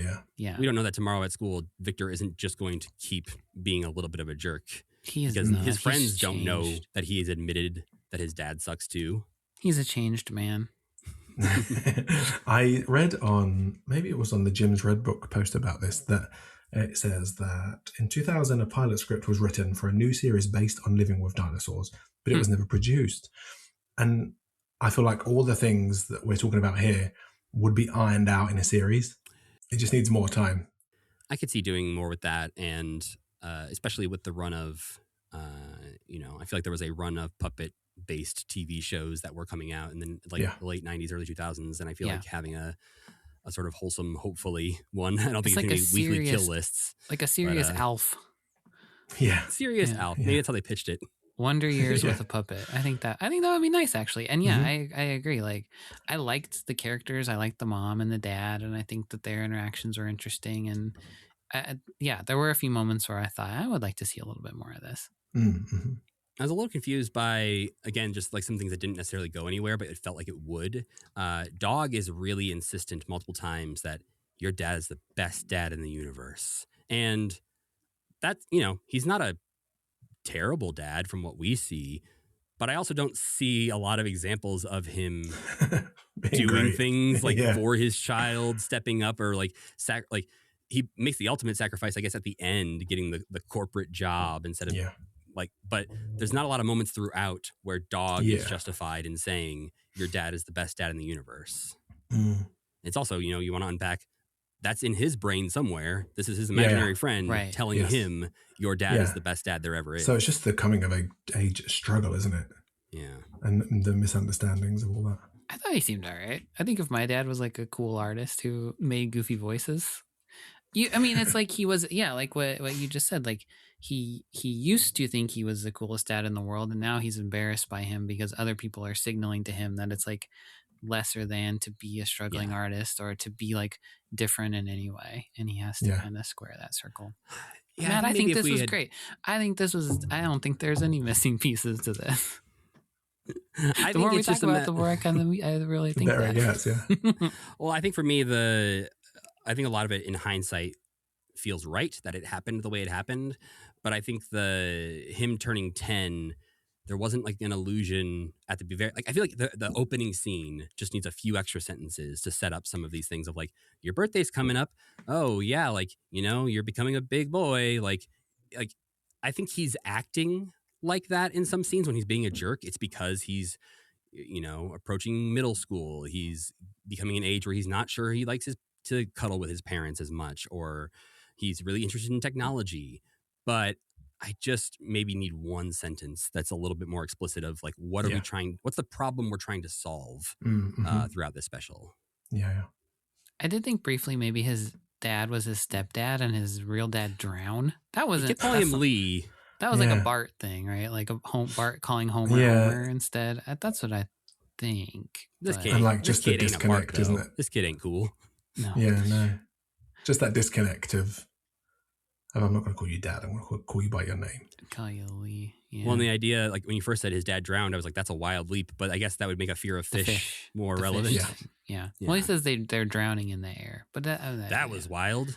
Well, that's his asthma, That's yeah. Watching something But gasp. also, when that door opens in the what is the dream sequence? Yeah. And those fish are falling on him. Yeah. That's real. That kid got covered in fish. That poor kid got covered in fish. Yeah. And it kept coming. That was the last day of shooting, hopefully. They'd be like, hey, so we all know what day it is. It's fish day. Yeah. Here we go. You're going to smell bad for a month. That's terrible. I'm not sure I'd sign up for that. Oh, I think if I was a kid, I would have loved that. I think that would have been fun as hell. More fish, please. Yeah, I get to get beat up by a puppet with robot hands and get covered in fish. Cool. Fish are hard, like scaly fish get scratched. That's true. The eyes and stuff. That is there's a couple brutal lines that I wrote down though throughout this, where the earlier one is when Dog wants to put an Elvis poster on the wall and Dom's like, oh no, this is my wall. And he's like, what? Why? Where's my wall? And Dom says, you don't have one because your parents hated you and threw you out of their cave and no one in the world would care for you except for me. And then he shoves him out of bed. What was that all about? And then they find his cave. Yeah. Yeah, they find his cave later in a dream sequence. And I was like, okay, he's going to make up with his parents, thus satisfying the plural dinosaurs in the title. But he's just like, I guess this is the cave I was kicked out of and my parents aren't even here anymore. Very tragic backstory for this imaginary friend.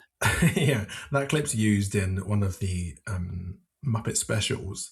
Maybe it's like Muppet Celebrate Jim Henson. Interesting choice. You've not seen it yet? We have not seen that yet, no. Yeah. It's like compilations of all the works of Jim. And they use that clip. And I feel like it promises to be something very different.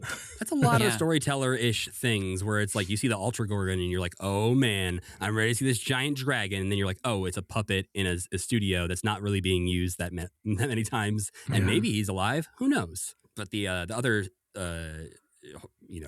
line that tears right through you is when Later on, his mom suggests he goes down and looks at his dad's art. And he's like, fish are drowning. They're drowning in air. They can't breathe. Look at their eyes. That's why they look the way that they do. And his mom is like, Dom, what is this problem about fish? What's wrong with you? And that's when the dad comes in and is like, it's me. I'm the problem. It's a bit depressing, yeah. It's not a feel good special. No, it's really not. But I feel like it fits the time. It fits that time. Yeah. A little grimy, a little cozy. Yeah. People are having huge psychological issues with their parents. And then there's like a whimsical puppet running around too. Yeah. Yeah. It's like, And if somebody just like randomly got shot, you'd be like, sure, that fits in. It's not too outside the box. I feel like this is stupid, but I believe it to be true. This is like a children's movie equivalent of like a Paul Thomas Anderson movie, where it's like, I like something that makes you work a little bit for it, where you got to kind of be like, okay, I'm making this connection. Like, it's not telling me that this is why he's having this problem, but like, I like to make these jumps. And I think this one did it really well, where you're kind of like, they mention the bulge, but you're not really sure what the bulge is maybe exactly until a little bit later in, or like they mention the fish thing. And then you kind of have to make your own, like, okay, this is why he doesn't like fish. And like, this is why he doesn't like his dad. And this is what's going on. So I just kind of like being like one step behind the thing that I'm watching, and maybe I'm just an idiot. It wasn't supposed to be one step behind it, but with this one, it was kind of satisfying to be like, I'm a genius. I solved the puzzle of why Dom is sad, and that was fun for me. Well, that was its intention. Yeah.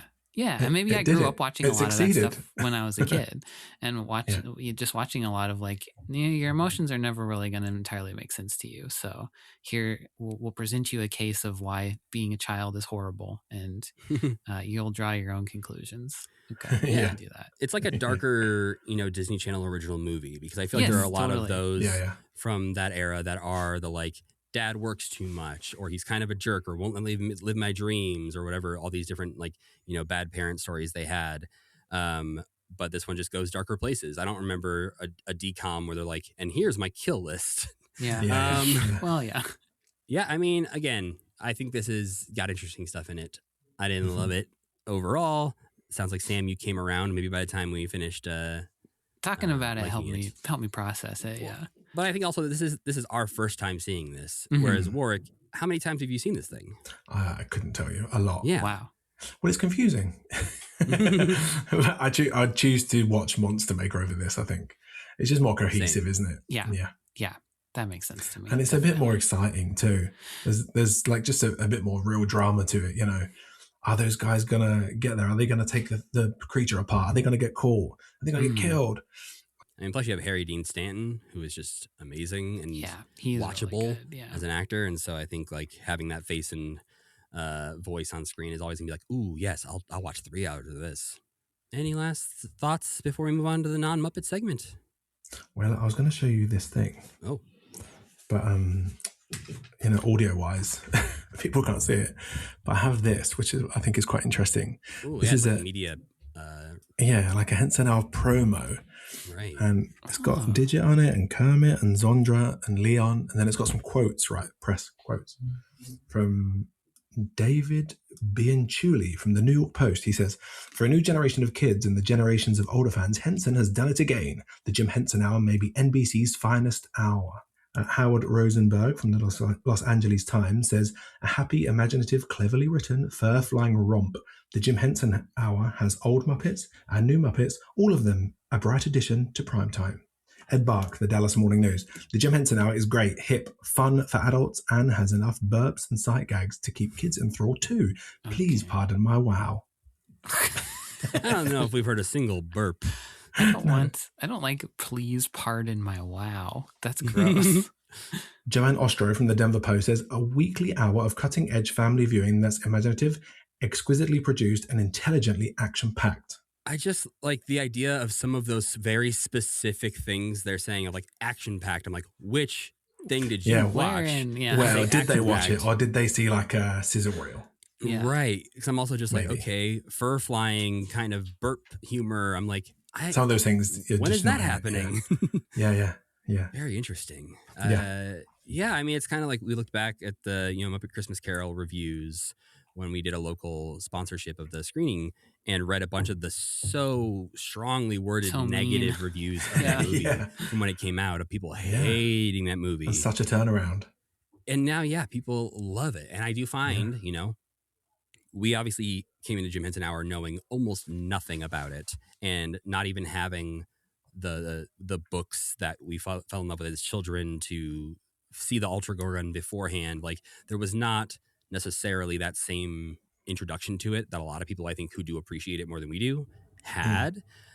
Which is kind of a bummer that we didn't have that experience. So I try to remember that, like, we are watching this in a very different way than most other people are watching this show. Mm-hmm. Yeah, I love it for its, like they said, experimental ways. It's rare that you get to see something like, this is all out. Here's everything. You know, here's all I've got. You know, there's a big monster. There's a little dinosaur. There's some Muppet things. Miss Piggy's in Hollywood. There's a frog. Like, I love that he just went, here's all of the things that I'd love to do. And just watching it play out, some of it good, some of it bad. I just think it's great that it's there to see. I wish there was a second season, because I think it would have been fantastic, actually. It is surprising to me that it was as unpopular as it was, like as unpopular as it possibly could have been. Too. Yeah, like you mean like with actual viewing audiences, it was like the lowest rated thing at the time. Is it unpopular, or is it just not seen? Yeah, or mishandled by... Do you know what I mean? Because that's the different thing, isn't it? Right. That's right. We don't know how it was marketed. We don't know like what it was competing against necessarily, like how, at the time it was competing against. Right. And that's like half the battle, isn't it? Marketing sometimes costs nearly as much as the production. Yeah. Right. Like I know we talked, we've seen and heard previously that, when Muppets Mayhem was coming out, there was 2 billboards in all of the U.S., one in L.A. and one near the Rock and Roll Hall of Fame in Ohio. Yeah. And that was like the 2 billboards in the entire country for that TV show. And so it does, weigh on the show quite a bit how you put it in front of people. Mm-hmm. Yeah. Because sometimes people are convinced that they love it before it's even out. Aren't they? Like, especially with Disney stuff, like they can really make you believe that you love it. Well, and I think, not too much shade to Disney, but I think sometimes they can fall back on that and be like, yeah, you'll like this, right? It's just more of what you like. So you like everything. Like it. You'll like this. Yeah. And they're like, oh no, people stopped liking it. We got to make different stuff now. Yeah. Something I find interesting in the timeline of the Henson Hour is that the only characters that move forward are Bean and Clifford. Well, and Waldo briefly. Waldo in but like Muppet that doesn't Vision, really count right? that much. Yeah. But and Bean was around from 86 or something. So really, it's only Clifford that makes it through to the next round.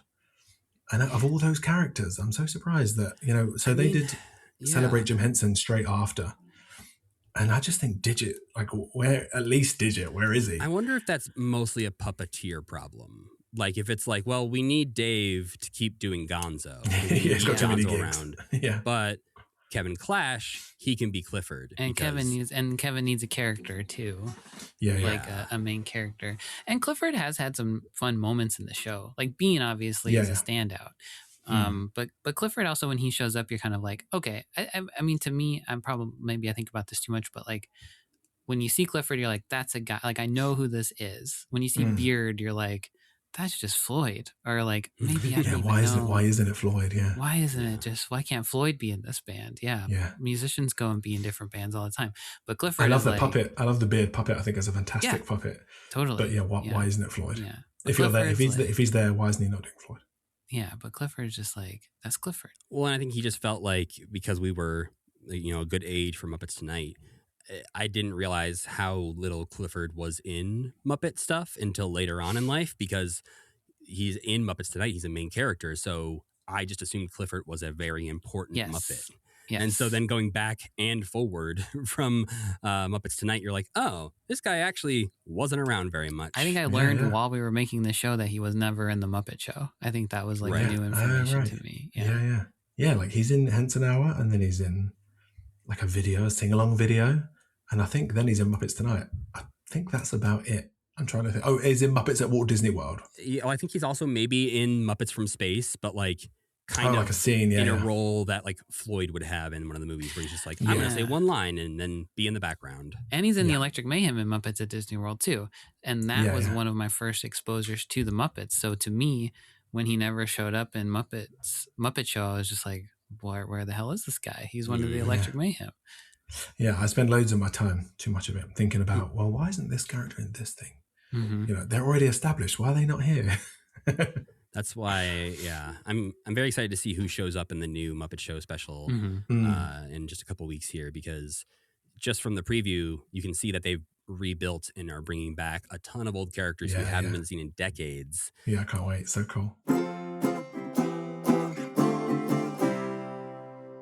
All right, well, this was sort of a Muppet thing, but not really a full-on Muppet thing. But, you know, it's the segment. I got to ask, what non-Muppet things did you guys enjoy this week? Warrick, we'll start with you. I've been watching the Beatles anthology series on Disney+. Yeah, I was actually, not to cut you off, but I was just watching it this morning. I've been watching it while feeding my daughter. Because I need to watch something that I can watch in like 8-minute chunks before having to move on. And I was texting my mom about it because the Beatles was my mom's first concert when she was like 10 years old. Oh, cool. And so I was texting her to be like, where did you see them again? What year was that? Like, because I wanted to watch to see if she happened to pop up as one of the screaming girls. But no, that series is great. So good. Yeah, I love it. And I also watch, is it Get Back? Yeah. There are two of them. Like one is just the concert and one's the whole run up to the concert. So before Get Back is the full documentary about the recording of the album, and then it ends with the concert series. The concert so good. I love it. Yeah. So before that, I'd watch that. I love seeing that process, the creative process, the breakdown of it, the regrouping of it. Well, I think that's what's so interesting too about the anthology series is it's them looking back, but like in the 90s is when they filmed all these interviews, and so it's 90s Beatles looking back on 60s Beatles, and sometimes it's just like, oh yeah, we had no idea what we were doing. We just did this thing. And then it's like sometimes they talk about things and you realize like, oh yeah, they were the first people to just do that. For them it was like just deciding one day, what if we wrote songs like this instead? And it's like you changed everything with that one random thought. So many times as well. Like the first was it like the first multicast or something they did? Yeah, I think so. They talk about like the tracking and stuff, and it's just so again like we got this new device, we tried this out, and then just now everyone does it for every recording ever. Yeah, but you know how Sam, you said like everybody in the UK knows that because there's so few of us. I do know some relatives of Paul McCartney. Well, okay, look, see, I'm right. You can't prove Sam right. We can't let that happen on the podcast. I know. I could probably figure out how I know a huge percentage of people in Montana. So it's, and that's just a small world. And it's a tiny little island. Yeah. Sam, there's quite a large difference between the population of Montana and the population of England. Well, I know, but it's a big state. Yeah, but there's nobody in the middle. There's a few people and I know them. Well, yeah, you have to pass by their house if you're going anywhere else when you're driving 12 hours across this state. And my uncle lives there. So, this state is big. Yeah, it's big. It's annoying. I think that's us top to bottom, maybe. That's the thing I often. I think we've about superimposed the country and the state. Whenever people talk about Liverpool or different parts of like England or London specifically, it's like growing up not having visited there. I imagine these things are like hours apart sometimes, the way people talk about like, oh yeah, no, we had to go all the way over here to Manchester to this. I'm just like, man, this must be like, as somebody who used to like regularly drive from Chicago to Tennessee 8 hours to visit family, I was like, oh, it's probably like that, right? And you're like, it's an hour and a half. I'm like, oh, okay. I do that. When you get up there, up north, like those things, we are far from those places. We're like 4 hours from Manchester, 5 or 6 from Liverpool. But once you get close to when you get into the north, it gets narrow, so everything's closer. But even that is like, I'm like 4 hours is not that bad because I think of like the nearest bigger city to us is Spokane, Washington, and that's 3 hours away. And I've taken day trips to Spokane. Like I'll drive there in the morning and drive back at night. A 6-hour round trip. Yeah. Well, I don't remember how we got there, but Sam, what did you watch this week? No, because it's a tiny country. I watched No Other Choice, which is the new movie by Park Chan-wook, who directed Old Boy. And it's about a guy who gets fired from his job and then decide. Well, I don't want to spoil it. Actually, it's really good. It's a crazy movie that reminded me of like a Tim Robinson. If you like Tim Robinson at all, it's sort of like a more of a drama Tim Robinson, where this guy is just like in a very normal situation, but takes it so seriously and so completely wrong and decides to do the wrong thing every step of the way. And you're just like, what are you doing? But it's also like a beautiful statement about like art and why people have to work and how horrible that is for your soul to have to work, and about AI a little bit. And it's very stylized and beautifully shot, and weird and a little too long, but just like very unique. And it should be in a lot of theaters. Probably not by the time that you're hearing this, actually, but just like No Other Choice. Very odd, good movie. I saw the poster and it had my attention immediately. So the poster's like he's holding out the big flower pot. He's gonna like drop it on somebody's head, and I've not heard of it. I've only seen the poster. I didn't know any more than that until now. But, the opening scene is like this family having this picturesque, beautiful barbecue, but it's so full of like existential dread, and you don't even know what the movie's going to be about at that point. But you're just like, something so bad is going to happen to these people. It's interesting. Matt, how about you? Well, I have also been watching a lot of the Beatles anthology, partially because I'm feeding my daughter. She's like 8 months old now, so she doesn't get screen time, but there's like a pillow blocking her, so I'm watching something behind her head essentially while she's drinking a bottle. It's great to know you're giving your child the attention she needs. Hey, when she's got a bottle in her mouth and her eyes are just like closed, she doesn't care about me. At least it's good music. She's hearing good music. On. But what this means is that I do have to watch, like when she finishes the bottle and she's set up, I'm like, okay, I have to turn the TV off. So I'm watching things 7-8 minutes at a time. Mm-hmm.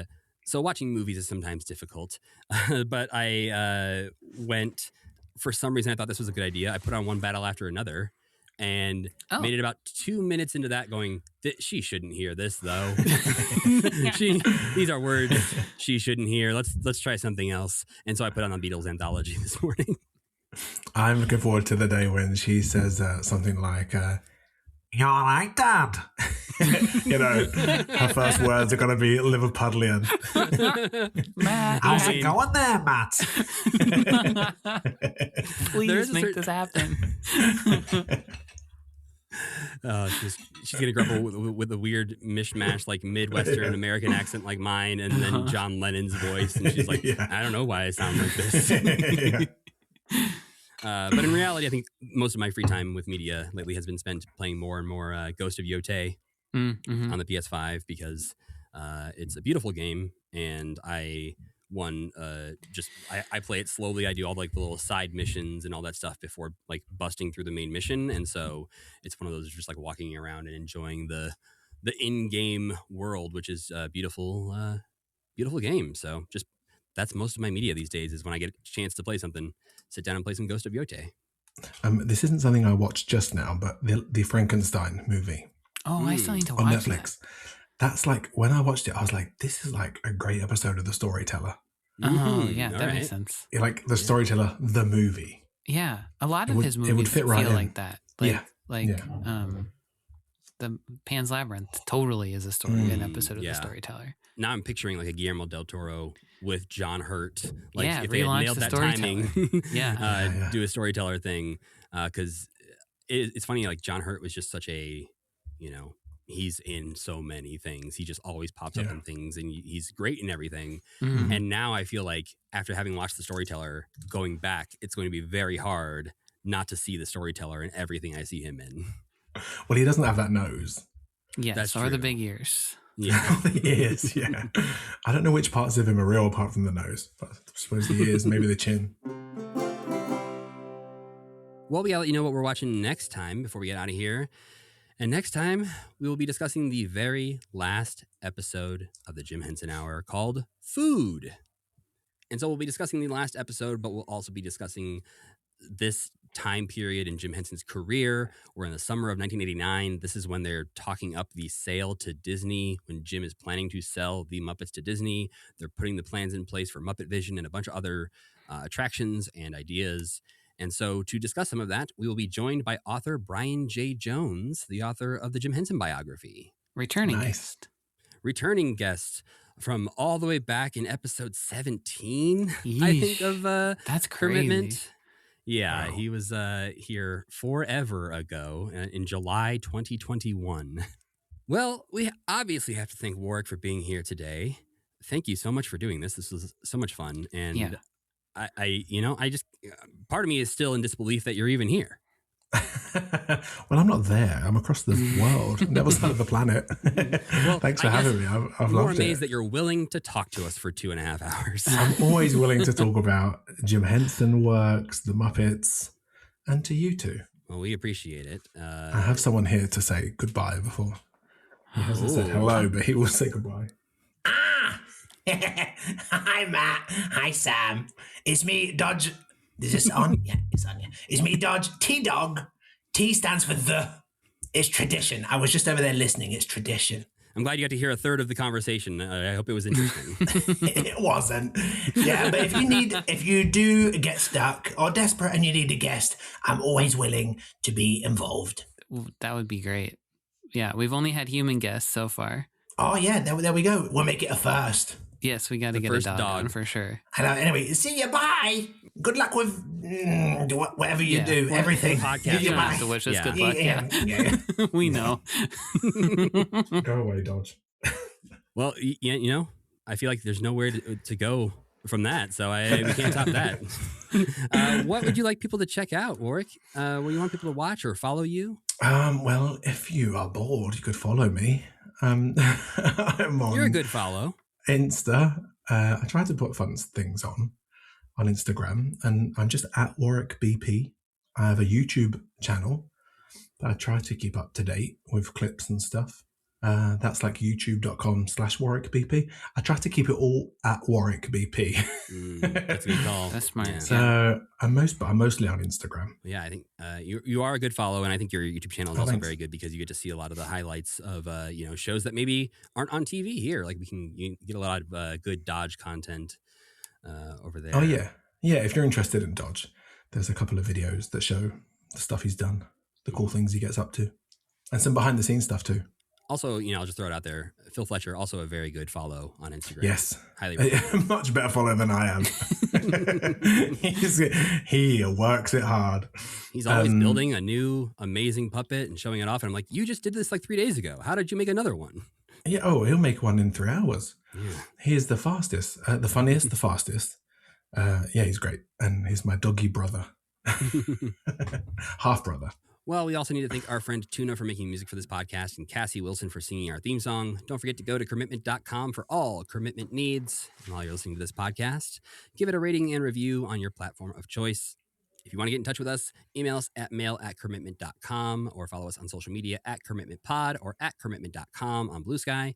And as always, you can follow me at Matthew Gatos. And I'm Sam Schultz. And as always, keep believing. Keep pretending.